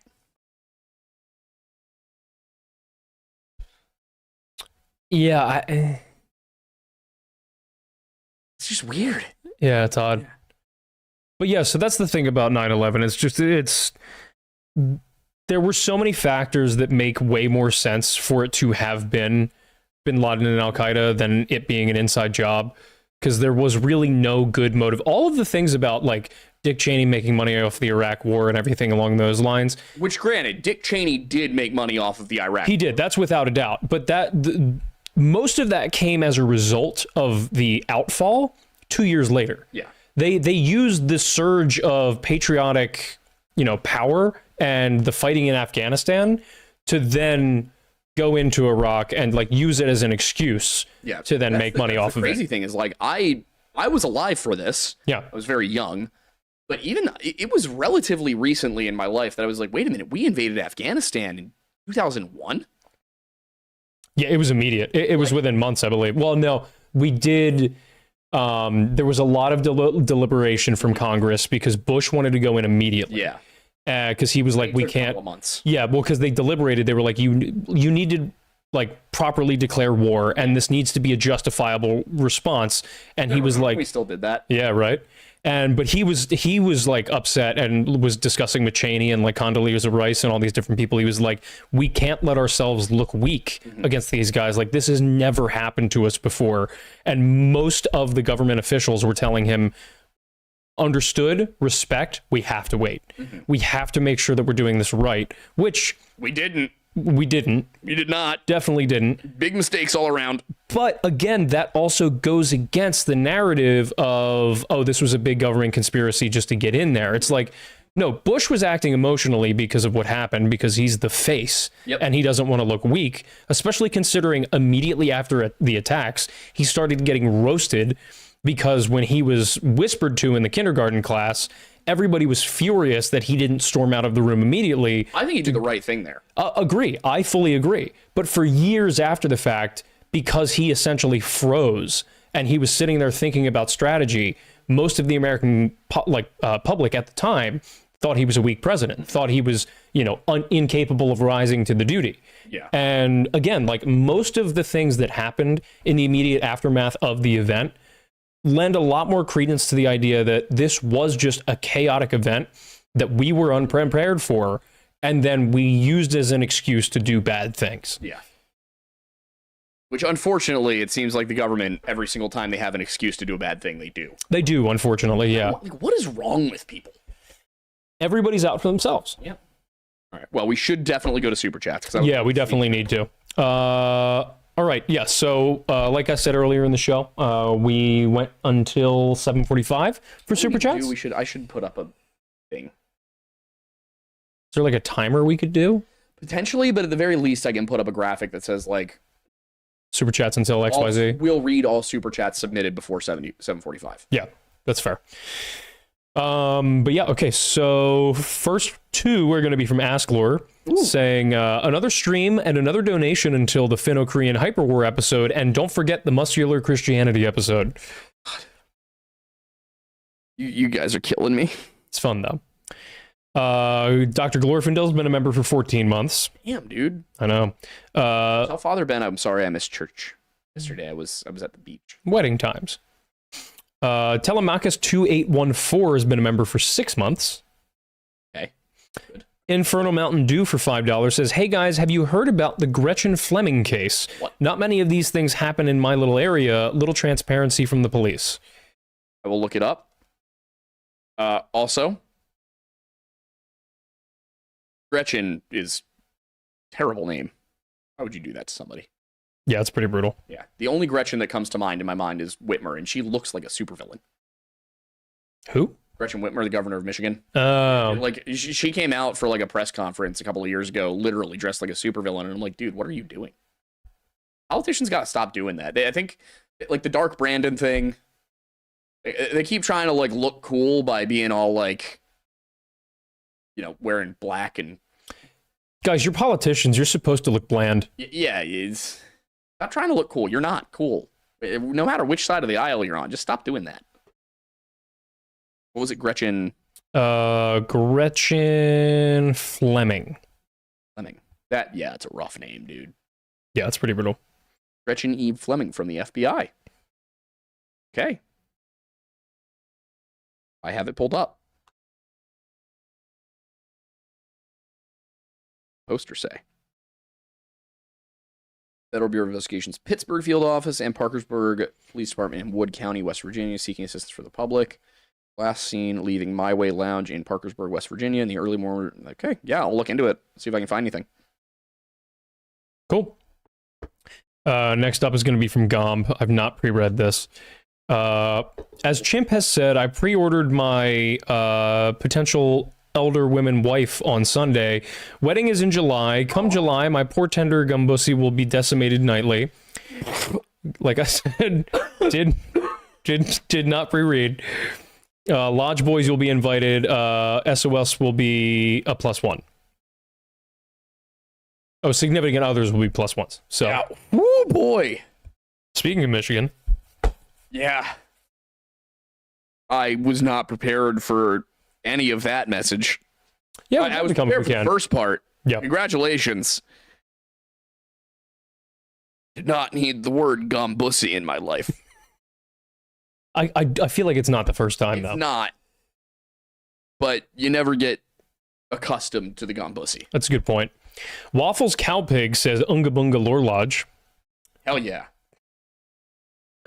Big Gimpin sent $5.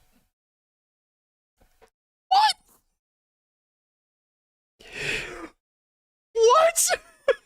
Big underscore like Gimpin. Saying Gretchen's a rough name. Yeah. Like an unfortunate name. Now we're getting Gumbussy and Big Gimpin. This is all my fault, isn't it? Ow, my...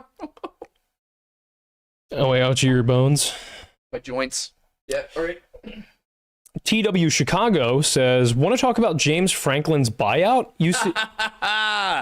Oh, thank God we got rid of him, though. He said UCLA and NU ... PSU really ain't beating the little bro accusations. Hook 'em.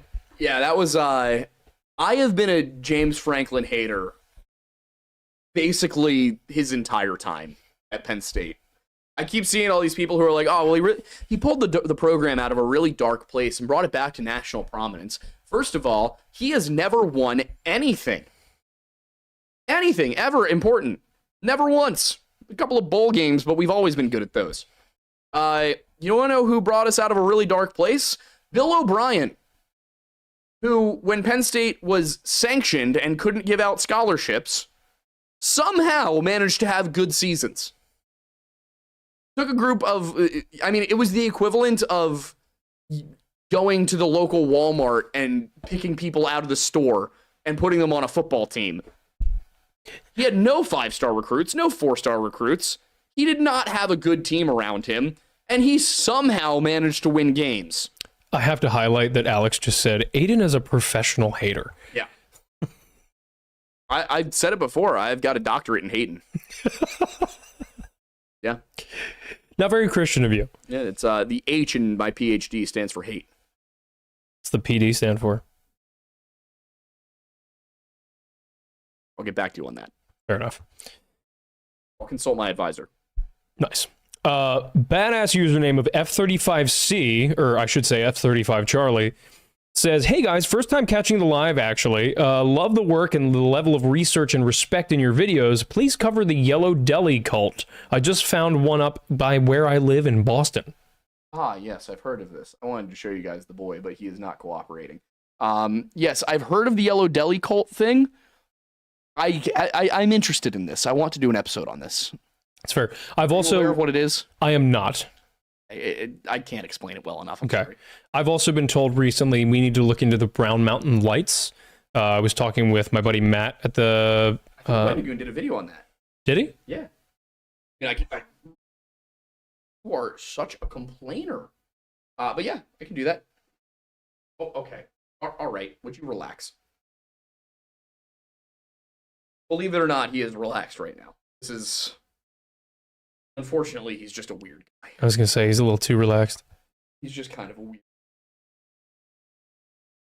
Are you happy, Archie? He's just looking at me. Archie boy. Hello. Okay.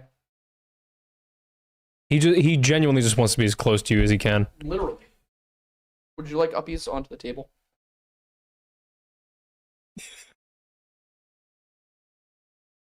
How you doing, buddy? He's hanging. He's having a great time.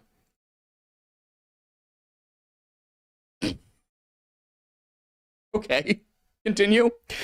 Anyway, yeah, we'll look into it. Arbor Irrigation Installer says, trying to lift right now after shoulder injury. When will you teach about muscular Christianity so I can heal quicker? I need to lose 10 pounds more to look good wearing only booty shorts at Warped Tour next month. Okay, That's so so first valid. of all, do not come near me at Warped Tour next month if you're only wearing booty shorts. You can get as close as you want to me. Are you coming? Oh, I don't know. Am I? Were you planning on coming to Warped Tour? I don't know. Maybe. I don't know. It came up. I totally forgot it was happening. If you're going to the Orlando date, that is. Yeah. You can approach me if you're wearing not booty shorts. But yeah, for me, I'm currently limited in my muscular Christianity as well. My elbow don't work. Yeah, my lower back is killing me right now from building that damn retaining wall. So Was it a dam or a retaining wall? technically both. Nice. Yeah, it's an earth dam essentially. Earth dam. Okay, next. Asklor says, "Can you dedicate an entire episode to disrespecting New Jersey?" Yeah, I've done it with Ohio. That's a good point. We do have a video where I just made fun of Ohio for 15 minutes. Okay. We could do it again. Yeah. Gob is back saying, "Milk reigns almighty. The milk floods floods Jersey. Milk. There are floods in Jersey, that's for sure. I wish they were milk. You do love milk, I do really like milk. Why my bones are so strong? but they broke so many times. Just my ribs. Yeah, whatever happened there? A collision where I was running 15 miles an hour, and so was the guy who hit me. No, I meant more like the recovery. I was in pain for many moons. No, but like, are you good now? Yeah, I mean, my ribs don't hurt anymore. Well, that's I good. definitely should not have played a game the week after that happened. No, That definitely That not. was a bad move. Yeah. Bad plan. Ireland Cook says, "Would y'all ever consider doing a Michael Myers video like you've done with Jason and Freddy?" I have been considering doing it for Halloween. It just it would depend on how long that takes. Right now, the plan is that this week we're going to do a video on Cindy's song that will go out the weekend before Halloween, and then the compilation will go out on Halloween. If I have time to put together a Mike Myers one, I will. I don't think it would be that hard, especially if it was just a segment of the Halloween video, so I don't have to write a full video on Michael Myers. Mm-hmm. But what I'd probably do is a brief summary of the story itself, and then a quick thing covering the the story about the kid who inspired it, because there was a real encounter with a real child in a psychiatric facility that inspired the character of Michael Myers. That makes a lot of sense. Erwin Lichtenberg Gispro gave us $5 for the car repairs, saying they love the channel. What was his name? Erwin Lichtenberg, and then in parentheses, Gispro. Okay. See, you said that like it was all one word, and I was really confused. Yeah. And then, so yeah, thank you for that, because we will absolutely be putting that towards repairing the vehicles. Yes. Daniel Franklin Henry Jr. You guys have long names tonight. They do. I'm impressed, actually. Says, got to go to apple picking in North Carolina this weekend and got the fire... Hang on, let me restart that. Got to go apple picking in North Carolina this weekend and got to fire an apple cannon.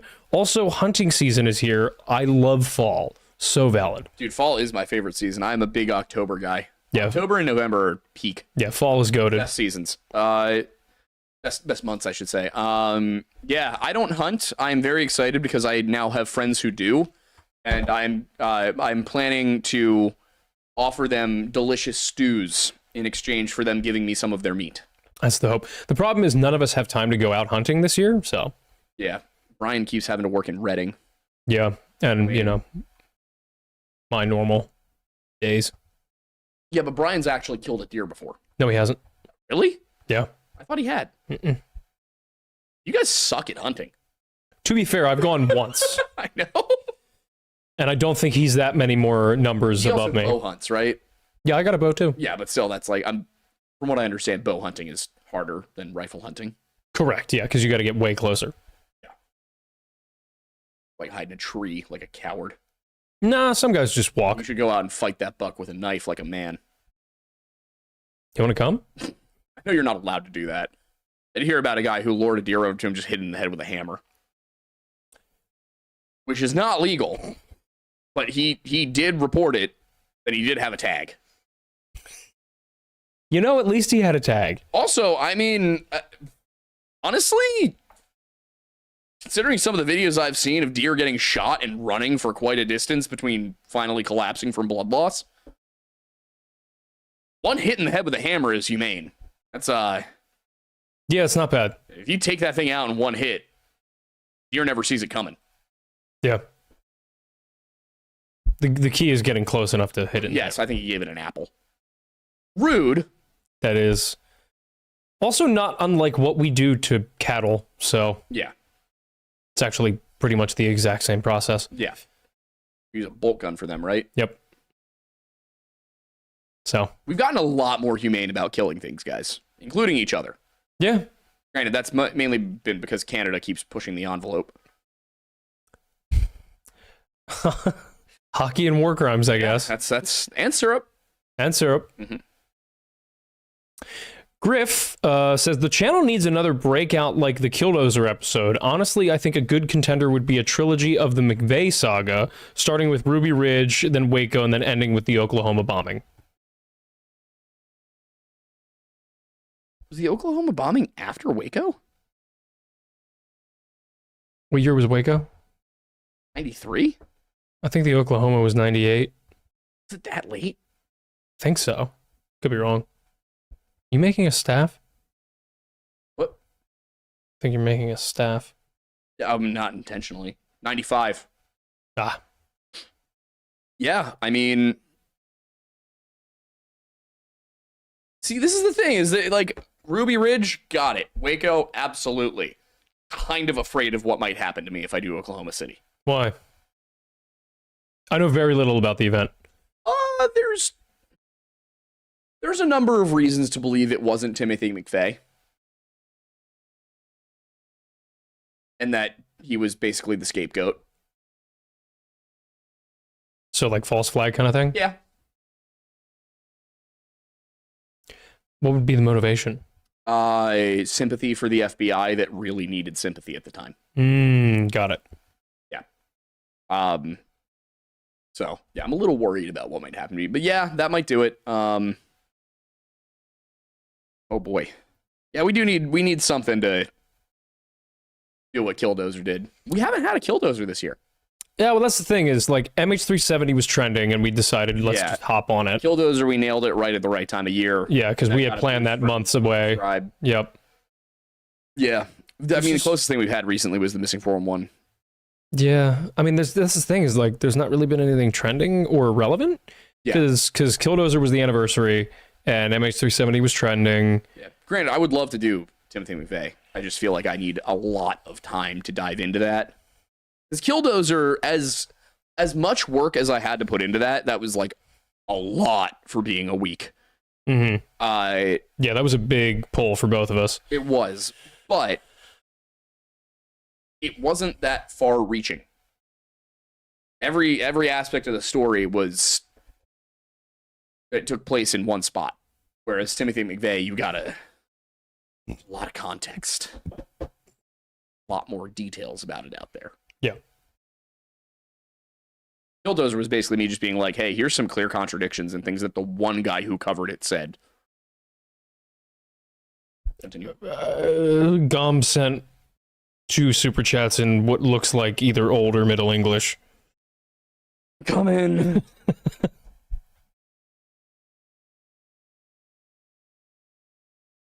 All right. Where are they? Yeah. Kroppa heeft Witcher hand lochende imberum Nile telling the his raid he heeft what? Yeah, this is so old that I have no idea. You want to copy and paste it into an old... One of those looks like it might have something to do with Irish.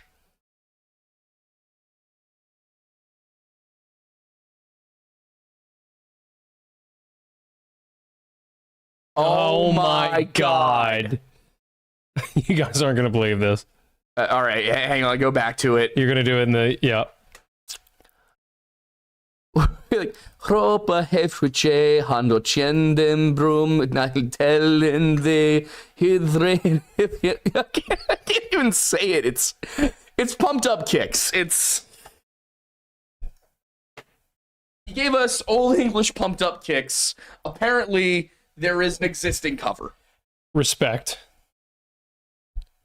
I gotta look it up now. I gotta hear how this sounds. In the meantime, Rumstrained has been a member for 17 months. Oh, by the way, I may be turning our coal room into the room for model train layout, so I may be using the trains that you gave me in that space. Yeah. Might take some like pictures and stuff, put it on the Discord. Might do some videos of me putting it together. You never know. Also, Billy Goat is a new member. Thank you. Also, great name. Arbor Irrigation Installer is asking me, Twink Aiden, do you use Forescan on your truck? I'll brag, I made something similar for the Army. I'm the expert on cracking Mercedes hashes on MRAPs. I don't have anything like that yet. I do plan after doing the 4x4 and manual swap to put some more radio and antenna stuff, upgrades in it, because once the manual transmission shifter is there, it'll kind of eliminate certain portions of that center bottom section, and I'm going to add some brackets to be able to install things like that. But yeah, so not yet.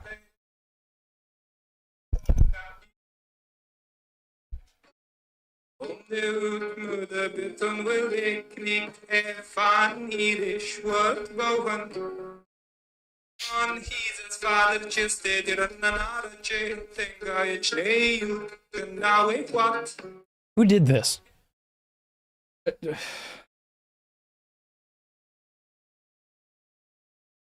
Cornelius Link. It's actually a badass name. It is. Unfortunately, that do go hard. They're also...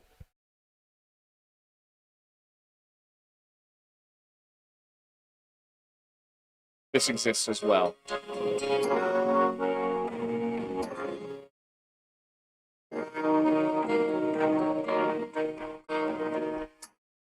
It's Freebird? Yep. Amazing.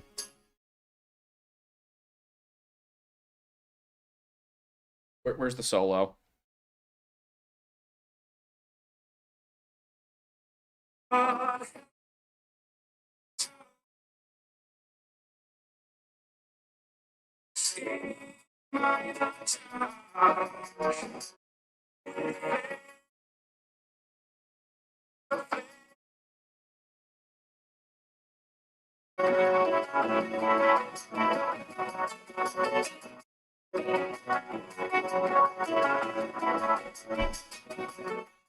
You know what?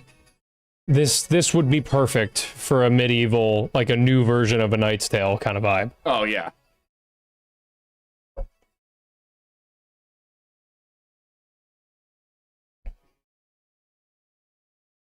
It's incredible. Yeah, you're gonna have to send me this. Me and Steven have to do, we gotta organize something to do to that.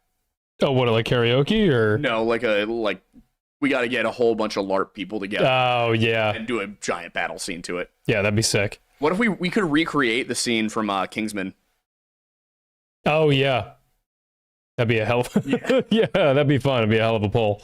Yeah. EK says, to fuel last week's Clanker hate, have you seen Trump's gold card website? It's all AI, including scroll down to the eagle on the site at the bottom. I'm sorry, is it an actual Trump thing? Oh, yeah, his face is on it. Gold card? What? Yeah, it's trumpgoldcard.gov. Trumpcard.gov. It's a .gov? Uh-huh. Dude, we are living in an official website of the United States government. Scroll down.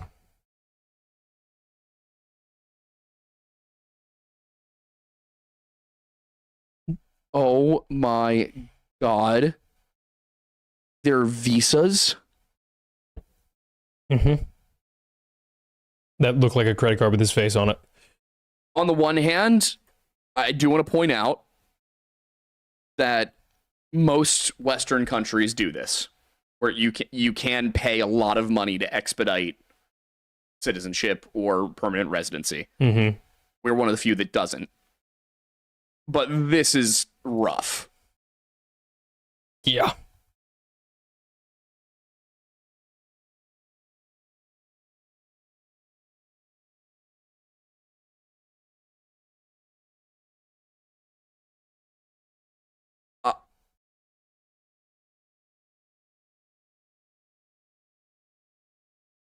I just...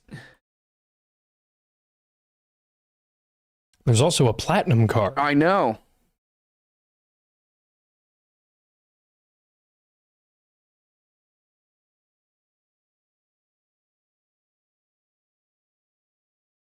I have no words.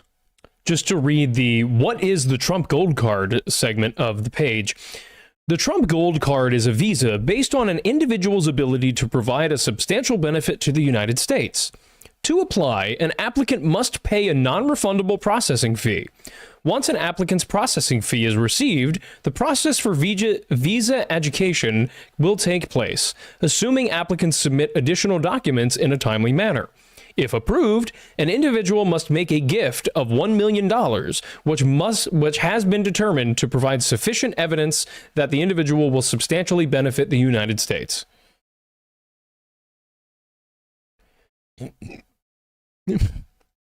What is the Trump? What the hell? Hang on. Wait. I can only imagine that JD Vance, when he was in the meeting being told about this, was just like going to his happy place.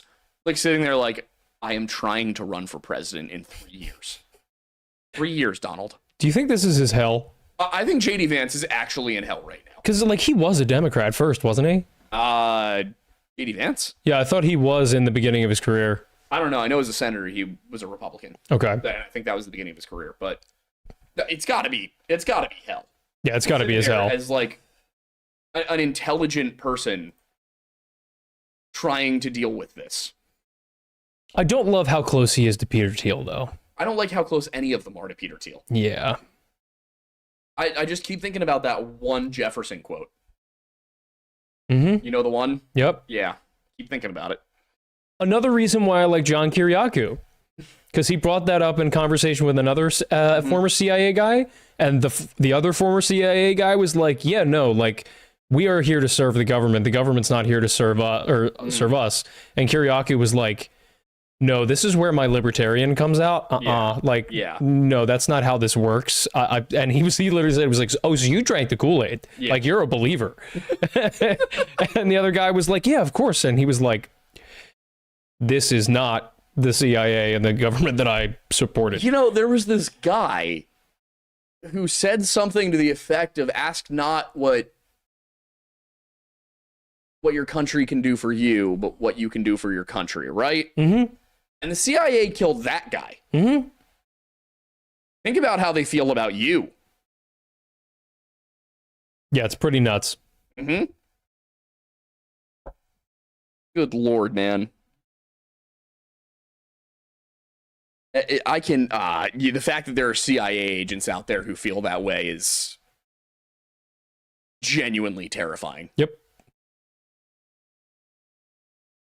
Now, granted, he's no longer in. Yeah. But wouldn't be shocked if the people he trained might not feel differently. Yeah, man, it's public servants need to remember that there's a reason they're called that. Mm-hmm. It's not they're not there to serve the government. They're there to serve the people. Yep. And the government serves the people. Mm-hmm. And if the government stops serving the people, we have a mandate. Everybody forgets that mandate. Yeah. Nobody wants to be a part of that mandate. It's almost like the people in charge of the education system want you to forget about that mandate. Yep. I do love that with everything that's happening right now, no matter where you stand, everybody is suddenly realizing why the amendments exist. Yeah. One of them in particular. Mm-hmm. Mm-hmm. Well, even recently, did you see this week? Apparently, I don't know what the story is, but I saw a bunch of videos of people being like, my subconscious finally realizing the benefits of the Third Amendment, and it's just people like rising up and being like, "Do not come into my house." Mm-hmm. So the ironic thing about the Third Amendment is that it actually there really isn't. Everybody thinks that had more to do with the British. That was really more about our army. Really? Yeah. Also, there were the Quartering Act. I wrote a paper on this for my master's program, and I can't remember the details of it, but it was basically like the British tried building forts in the middle of cities, like barracks, mm-hmm. to house soldiers. And then the people were like, well, we don't really, I might have this backwards, but the people were like, well, now we feel policed. And why do you have an army base right here? And the British were like, okay, we'll move it outside of town. And then that caused problems with supply lines. Nobody wanted to pay for something that was outside of town. I can't remember the exact details of it. It's been a while, but oh my God, it was such a ridiculous set of circumstances. And then it was basically during the Revolution and afterwards that quartering was a problem on both sides. Yeah. But it wasn't something that was a problem not during wartime. Mm-hmm. And the Third Amendment was basically just like, you know what, let's that was more a logistics issue of let's figure out how this works now. Yeah. Rather than having to address it later. So. Yeah. Makes a lot of sense, though. EK says, oh no, wait, we just went that. Karen Isabella Stewart is a new member. Okay. Thank you. Squinton says, do you guys know about Ben Tyner? MPM did a short video recently. RCMP is involved, saying they think there is criminality, but won't say more. Wait, what was it? Ben Tyner, Tyner.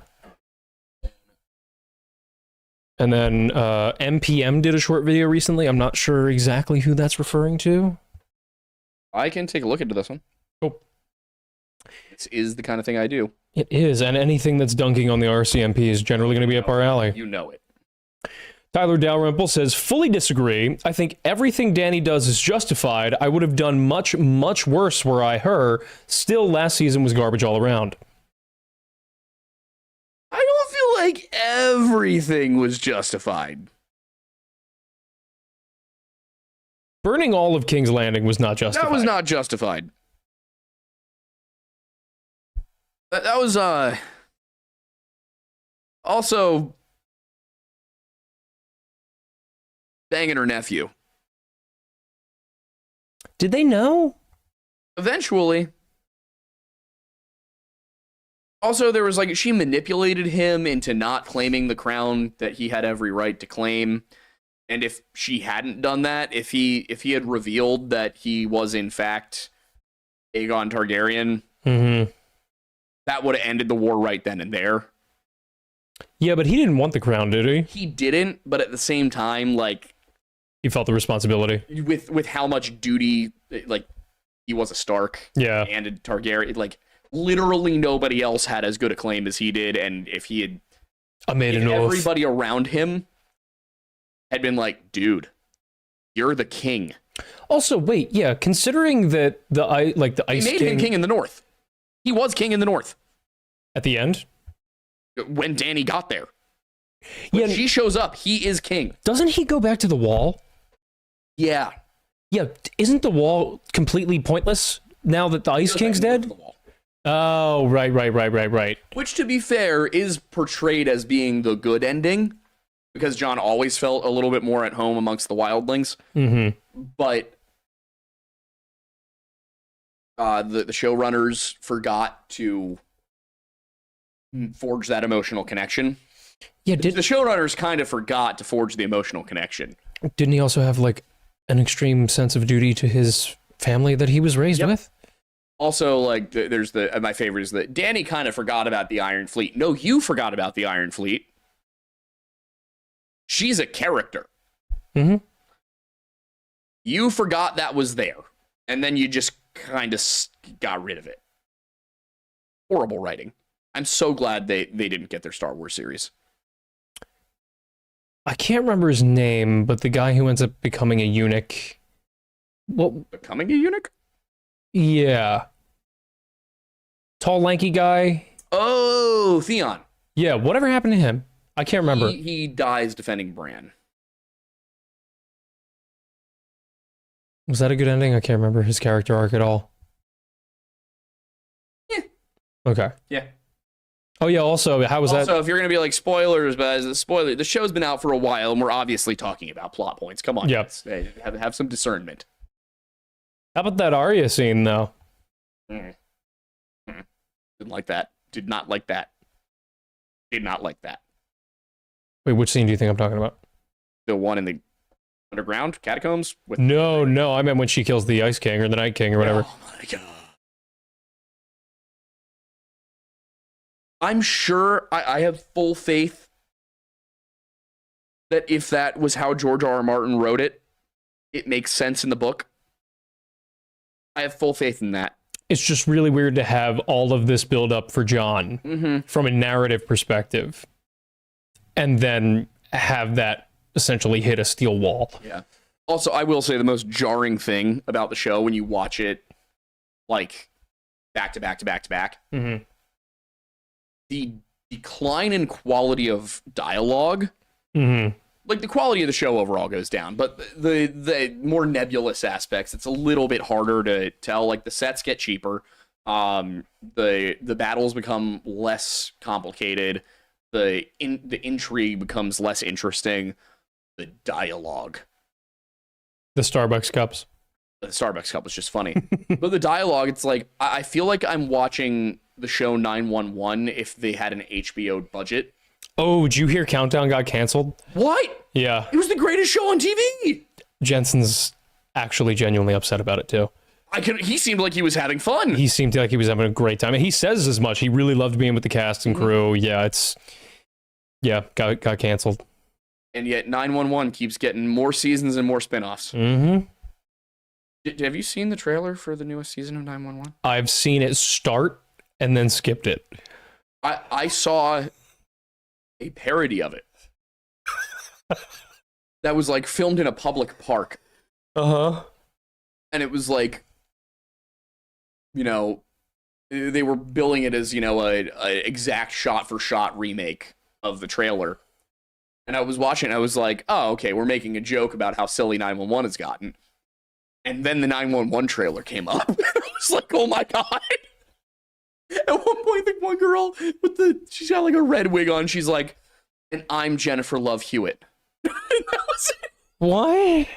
No, not the real trailer. The Okay. She's like going around like.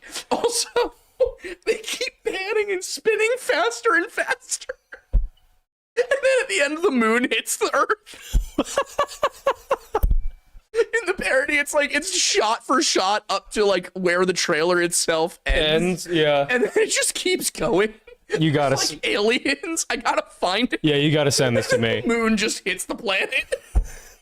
But I love the actual trailer. You're looking at the comments and you're like, there's a bunch of meteors are about to hit the Earth. Who do we call? The LAPD. Oh my god, that's so good. I'm gonna try and find it really quickly. Yeah, please do.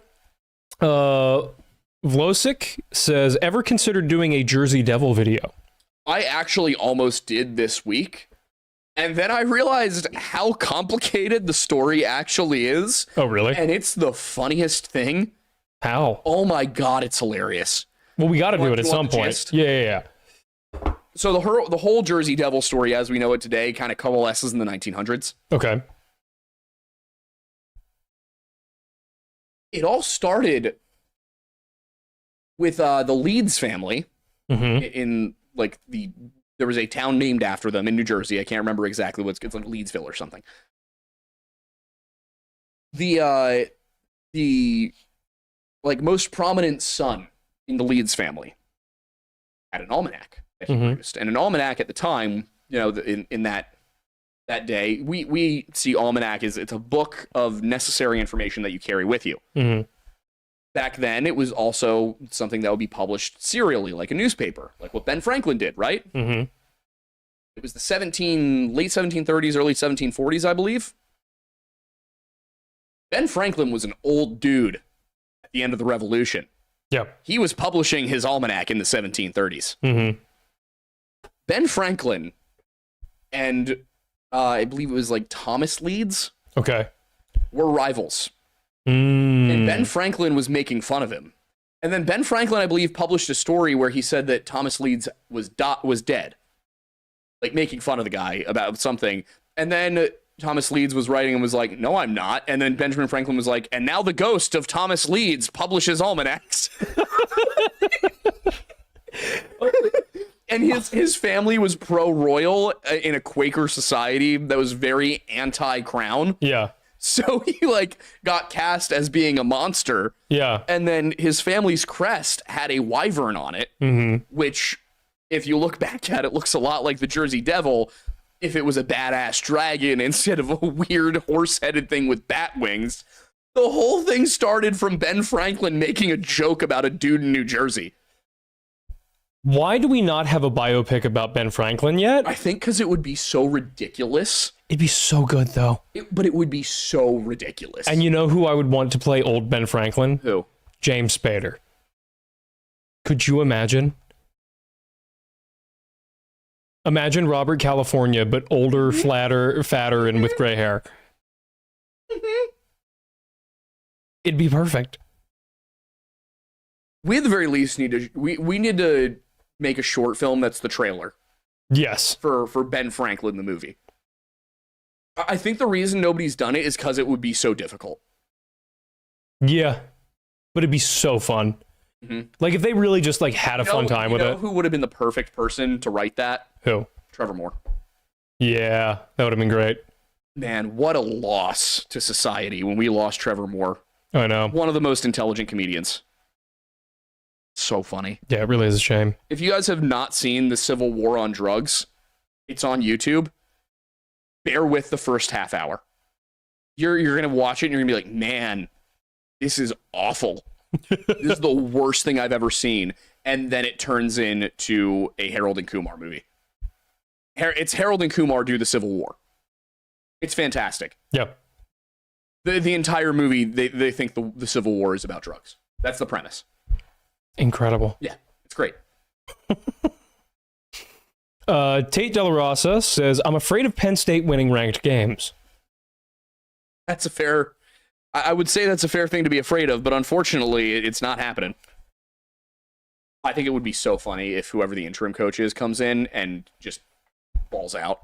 Yeah, that'd be kind of awesome, actually. Yeah. Also, everybody's like, "Oh man, Drew Aller. Well, horrible way to end his college career, but he'll go high in the draft." Have we been watching the same quarterback? He is slow. He is uncoordinated. He reads a defense about as well as a dyslexic child reads Shakespeare.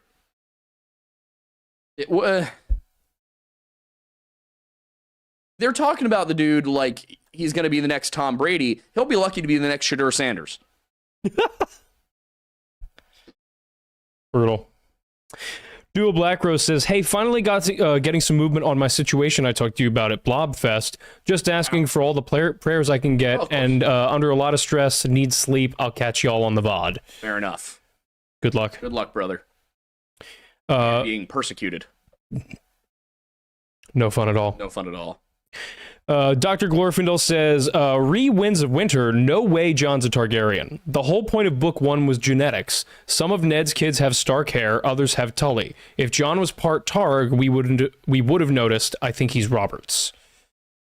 I could see that. I could see that being an interesting one as well. Well, that's the thing is, like, how would he not have gotten the Targaryen hair? True. Like, that was my biggest thing about it. I'm trying to remember, is Marcella's still alive in the books, right? I don't recall. I never actually read the books. Tommen's still alive in the books. I keep forgetting how far back the books are from where the movies or the show is. Yeah. Yeah, Tommen's still alive. Marcella's still alive.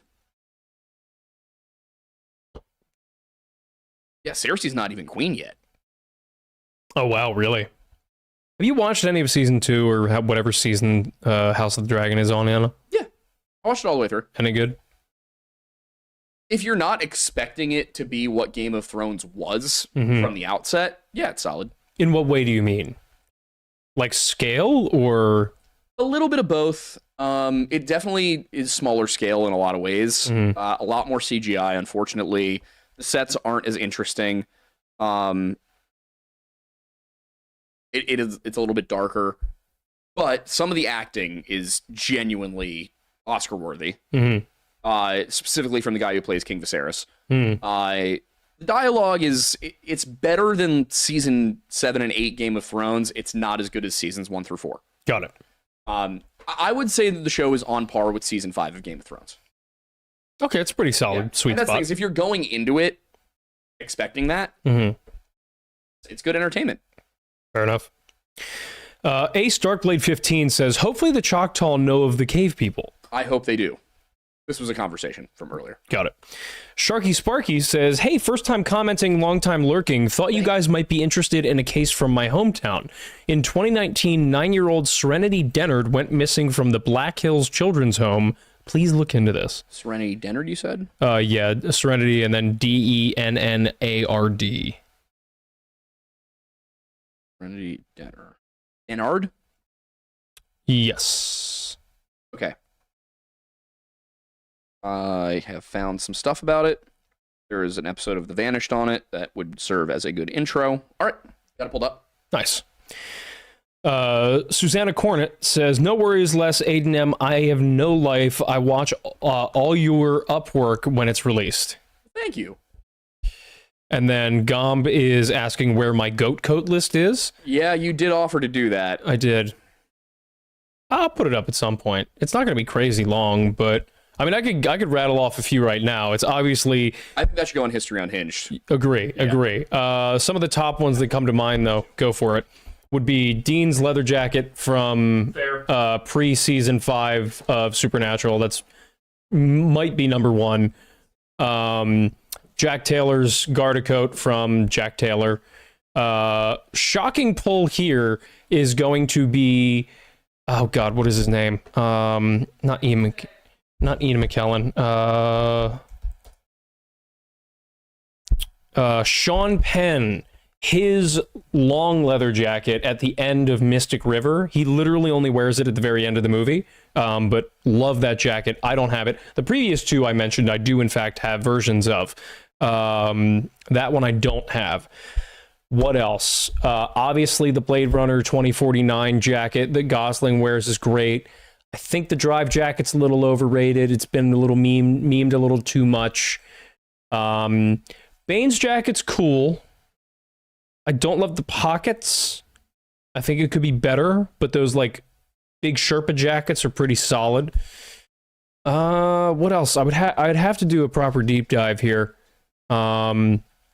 Always love a good M65 field jacket. The green field jackets, those are always really solid. Honorable mention would be Sherlock's coat from the BBC series Sherlock. The kind of, it's not quite tweed, but it's something. It's like a wool, but like a multicolor weave. That was a really solid one. Holly, agree. The Tombstone dusters are solid. What else?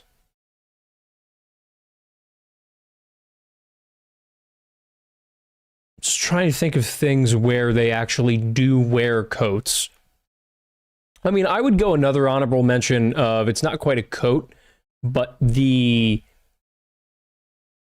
not capes, they're not tunics, they are whatever they're called from Game of Thrones with the fur on the top, and they basically are capes. There's a better word for it, can't really remember.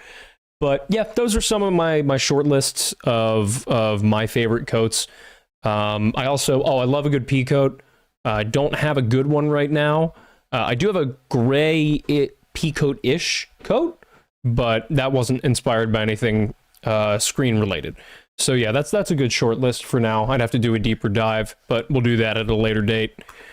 In the meantime, I forgot this came up over the weekend. I need to remind you because we need to make sure we get to the gun show next time. Mm-hmm. The Grant and Lee pistols. Yes, we need them. You're right. Perfect. Also, yes, cloak. Thank you for reminding me of the term. I can't believe I couldn't remember that off the top of my head. Cloak? Yeah. Bro, I got 2 in the car. I love it. They're so cozy. They are. I'm not kidding, when I was in South Carolina back in February, it was cold as hell. I was walking around in my cloak. I felt great. It's like 20 degrees. I'm wrapped up in a cloak. I'm warm. It's crazy. Yeah. We look what they took from us. I know. And for what? We can bring them back. Can we? Why not? That's true. We're influencers, technically. We need to get the fashion influencers in on it. Do you know any? We could become fashion influencers. True. We are going to rebrand. More gay really fast.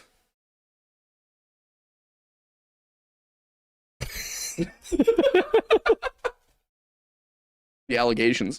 Never beating them. Pseudo Legend, though, says, found a channel called Thought Potato. Makes videos using real science to make cryptids fit our world. Posted a Bigfoot video yesterday that references the Sierra Camp tapes. I can post it in Thornbussy General and at you if interested. Yeah, yes, definitely. I would love to talk to the guy. Yeah, that'd be really cool. We want to have more guests on this show. It's just hard to book them. Now that you have more time to produce. Yeah, the main issue... Well, do you want guests on the live show, you mean? Yeah. Okay. Yeah, no, I can definitely start reaching out to people about that. Elena Howler, Werewolf Queen for $50. Thank you very much. Also, Pseudo Legend at 50 as well, so I want to thank you both for that. Saying, number 1, fun fact, 70% of bats eat bugs, most of the rest eat fruit. Only 3 species are actually vampires. Yeah. Number 2, would you guys be interested in a channel mascot plushie? Sure. Yes. And then number 3, found that Signs and Symbols book on Amazon. Should I email you the link? Yes. Beautiful. Kellen has been a member for 18 months. That Kellen? Yes. Damn. I know, right? Been longer than that. I know, right? Since the very beginning. He has been, and we're grateful that he has been. Local legend Bert Moran, hey Bert, says, talking horror, I have a mask signed by 5 Jasons. That's really cool. It is. That's a really cool little artifact to have. And then Kella said, I'm late. Have you figured out cylinder 3? The answer is yes. It was a loose wire. That was it. Yes. Thankfully. I do need, I'm getting my emergency brake taken care of as well, because I have the parts sitting around. Been meaning to do it for months because I've been parking in gear as a result of not having it. But I just haven't had the time. I was able to fix my stereo system though, so that was solid. What do you couldn't, what do you mean parking in gear? Oh, with a manual transmission. you know how like with an automatic you put it in park? Yeah. Yeah.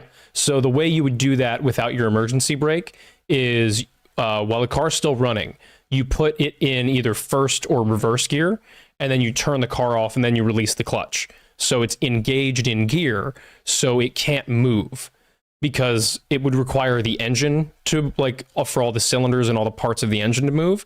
And there's enough resistance throughout that process to where you can park it and it's not going to move. Fascinating. Yeah. Yep. They wouldn't just put parking setting in, but because for that, that's basically what the emergency brake is. Yeah. So, what else? What else we got? So that was the last from that Kellen was 729. Okay. So it's 745. We did. Thank you. Hurricane Maddie says, I think Jens would like to look into the Franklin Community Federal Credit Union case. Warning, it does not count as Fed posting.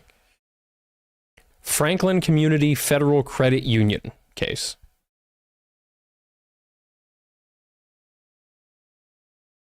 Franklin Community Federal Credit Union. Wow, that of all the things I would have expected that to be about, I was not ready for it to be about that. What is it about?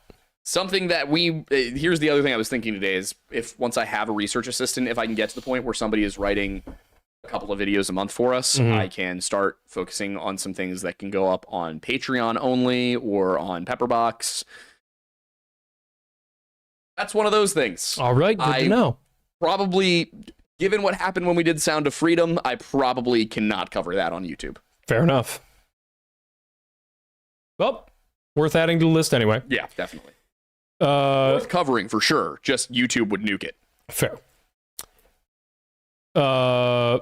Someone's giving you shit saying, Aiden, don't tell me you can't drive stick. I was never taught. Yeah, no one in your family owned stick cars, Christian did they? Did, but he gave it to my cousin. That'll do it. He and I have been disagreeing with over this for years. He claims that I never told him I wanted to learn how to drive that car or have that car. I vividly remember telling him I wanted to learn how to drive that car and I would take that car. What kind of car was it? It was a Jetta. Okay, cool. Yeah. Not anything glamorous, but it's still like, to me, I always think of stick as for like sports cars and stuff like that. Sometimes I forget that, just like how things were. I know. Sometimes I forget that, but like even as recently as like a mid 2000s Jetta, I forget. 03. Yeah, hilarious to me. Yeah, but no, I never learned. Yeah, no, I understand it in concept. Like, yeah, if I got into a car that was stick, I could figure it out. Yeah. But I could not hop into a manual right now. Yeah. And just drive it without a problem. I would need to practice. But yeah. In theory, I know how to drive a stick. The nicest thing about stick, and I'm partially saying this because Alex in the chat was saying stick is the way of the past, old man, is you are smarter than the car. Yeah. And that is the nice thing. All of my cars, except I think actually the Wrangler might have this too, but all of the other two. Yeah. I have a manual option. Yeah. Where I can switch over. Yeah. And if I do that, I get better mileage, I get better efficiency. Yes. Like it seems like I even have more torque. Yeah, well, that's the thing, because sometimes in certain instances, you want to use a different gear at a different time. Yeah. The Gladiator is really bad at shifting up. Yeah. On the highway, like knowing when to do it. Yeah. I'm sure you felt it driving back. Yeah, 100%. It's like there's times when you're like, dude, I should be in fourth right now. Why am I in third? Yeah. And that's the thing is, like, especially if you're hauling something either in the bed of a truck or if you're hauling a trailer, there are different parts of the RPM curve when you want peak torque versus peak horsepower. And for most engines, you are not getting peak torque and horsepower at the same time, just by the physics of how they work. So, like, if you're on a hill and you have a loaded down truck or car or anything, you want to be at a lower RPM, preferably in as low a gear as possible, but it's better to be lower at the RPM range rather than higher RPM at lower gear, vice versa. Like, there are different benefits to different gear ratios and RPM speeds at different times. You know that more than your car does. Yeah. And as good as cars are, sometimes it's worth having that, ability. Yeah. Sedans, automatics, great. Yeah. Trucks. Yeah. Yeah, looking forward to the manual swap in mine, especially considering then I will be able to, enjoy being able to go highway speeds without, like, blowing out my ears. Yeah. Dino Nuggies says, I've returned after a long adventure in search for the milk. Did you find it? And by that, I mean I went to college. Did you find the milk? We do need to know. Hopefully we'll find out. Yeah. Hopefully you did well in the midterms. Yes. Kellen said, also the Italian beef, is it eaten yet? It is not. It is in the freezer. I am prepared to eat it. I just have not gotten around to it yet. We need to line up our schedules for Italian beef night. We do indeed. Yeah, got a beef. We need a beef. We got a beef. Daniel Franklin Henry Jr. is back again saying, in Scream, I would argue that the killers are specifically targeting Sydney and her friends, so leaving may not necessarily work. Fair. But they're leaving town completely. Yeah, they're Snapchat maps and GPS and stuff didn't exist back then. Fair, yeah. So they're not going to get away. Yeah, they're not going to know. Yeah. Sir Halfinch says, update on my crusade against AI. I'm attempting to convert my Snapchat AI to Christianity.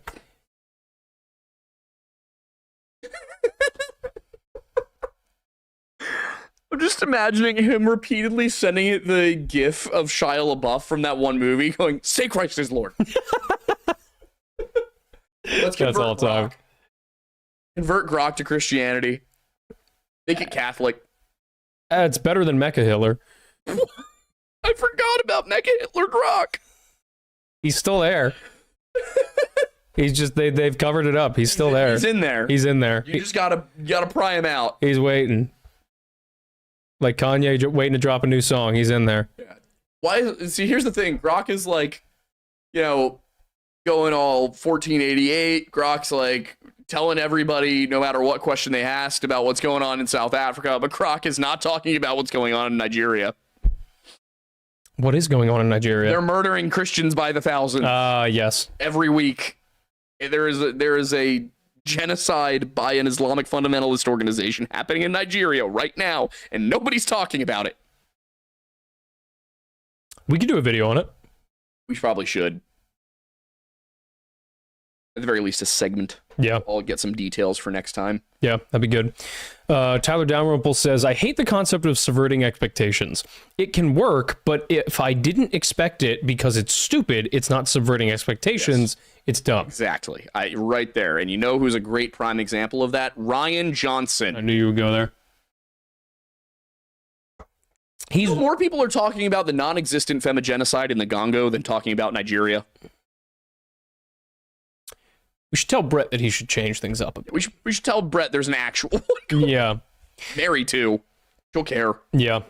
Also, Rian Johnson, great at mystery movies. Star Wars ain't a mystery movie, Ryan. I'm looking forward to the third Knives Out movie. I'm looking forward to your apology. Yeah. Awesomation says, nice to see this live for once. It usually happens during my martial arts classes, but the gym is closed today for Canadian Thanksgiving. Also, y'all sound almost drunk at 1x speed instead of 1.75 times. That's really funny. Glad to know that we're still, digestible at that speed. Yeah, it's kind of crazy. Also, I thought you were going to say Columbus Day. And I am... Oh, is that today? I'm just now learning for the first time that Canadian Thanksgiving and Columbus Day are the same day. I'm just now learning. Speaking of which, I know that the Columbus Day thing is contentious, given that there are definitely two different sides to the story. I think I think I've seen some people, for example, Montgomery County, county over, literally right across the river from us. Their post today about it was Happy Italian American Heritage Day and Happy Indigenous Peoples Day. I think that's a good compromise. Yeah, that's a good way to handle it. The origin of Columbus Day was there was the largest mass lynching in American history was of a group of Italians. Which is still insane to think about. And so there was actually quite a lot of violent anti-Italian racism in the late 1800s, early 1900s, and Columbus Day was created basically as a way of saying, hey, Italian Americans are Italian Americans. Like they are Italian Americans.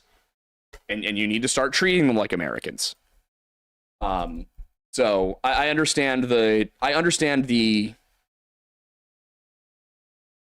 as a historian, I understand why people are upset about calling it Columbus Day.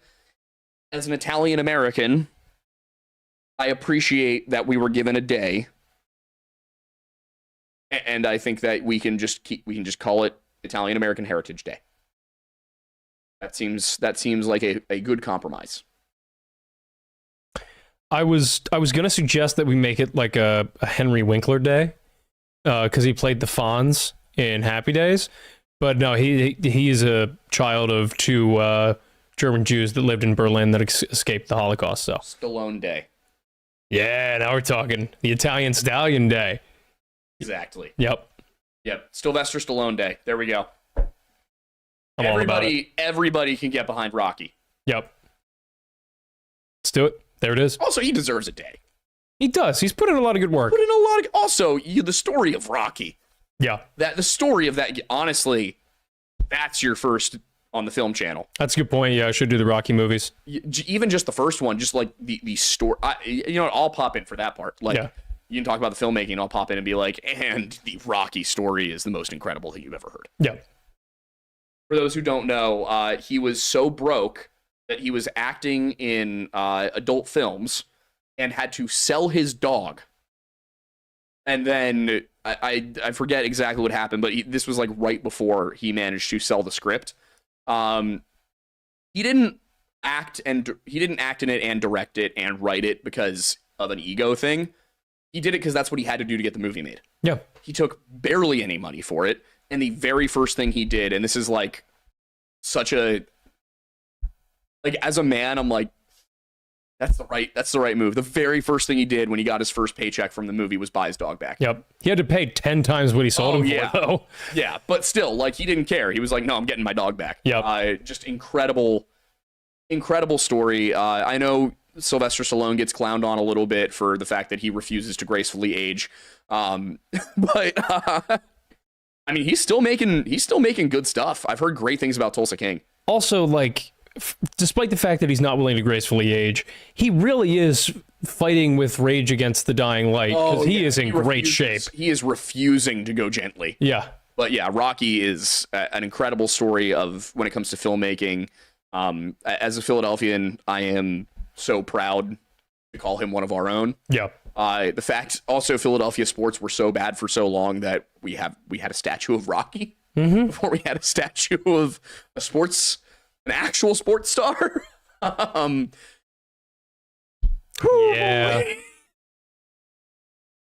I would say things have finally turned around, but I don't think Jalen Hurts knows how to throw the football. Yeah, with practice time. Practice.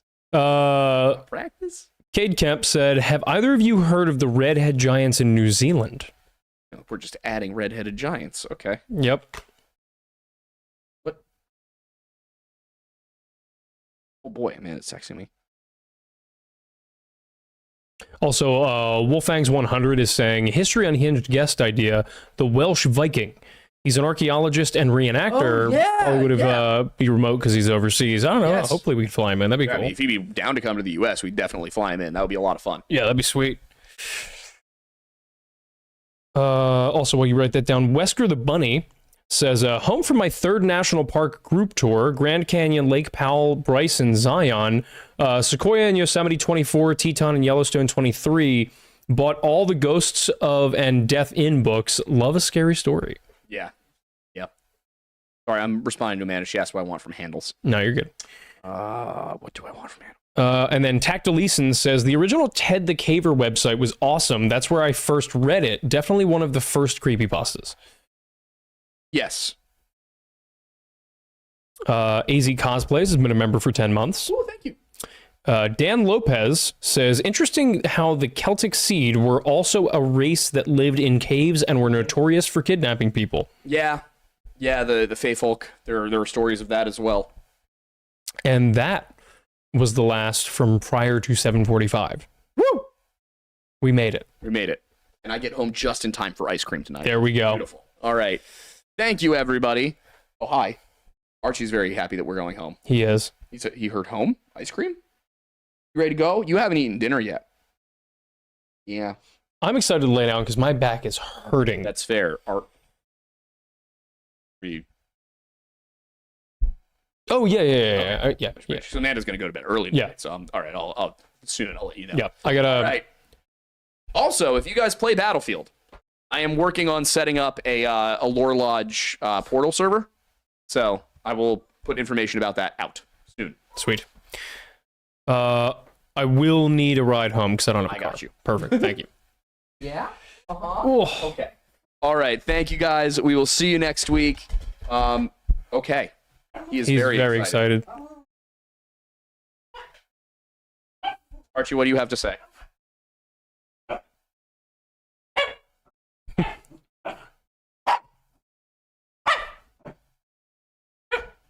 Hey, let me see if I can.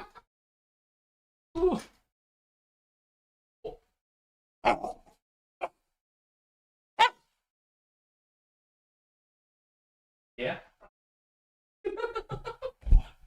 So good. All right. Thank you, guys. We will see you on the next one. I hope you guys enjoy us dunking on Ghost Adventures this week. I'm very excited about it. I had a lot of fun with this one. Yeah, it's going to be a good time. Yes. All right. See you all soon. Yeah, I fixed it. Nice. Nice. All right. Adios, everybody.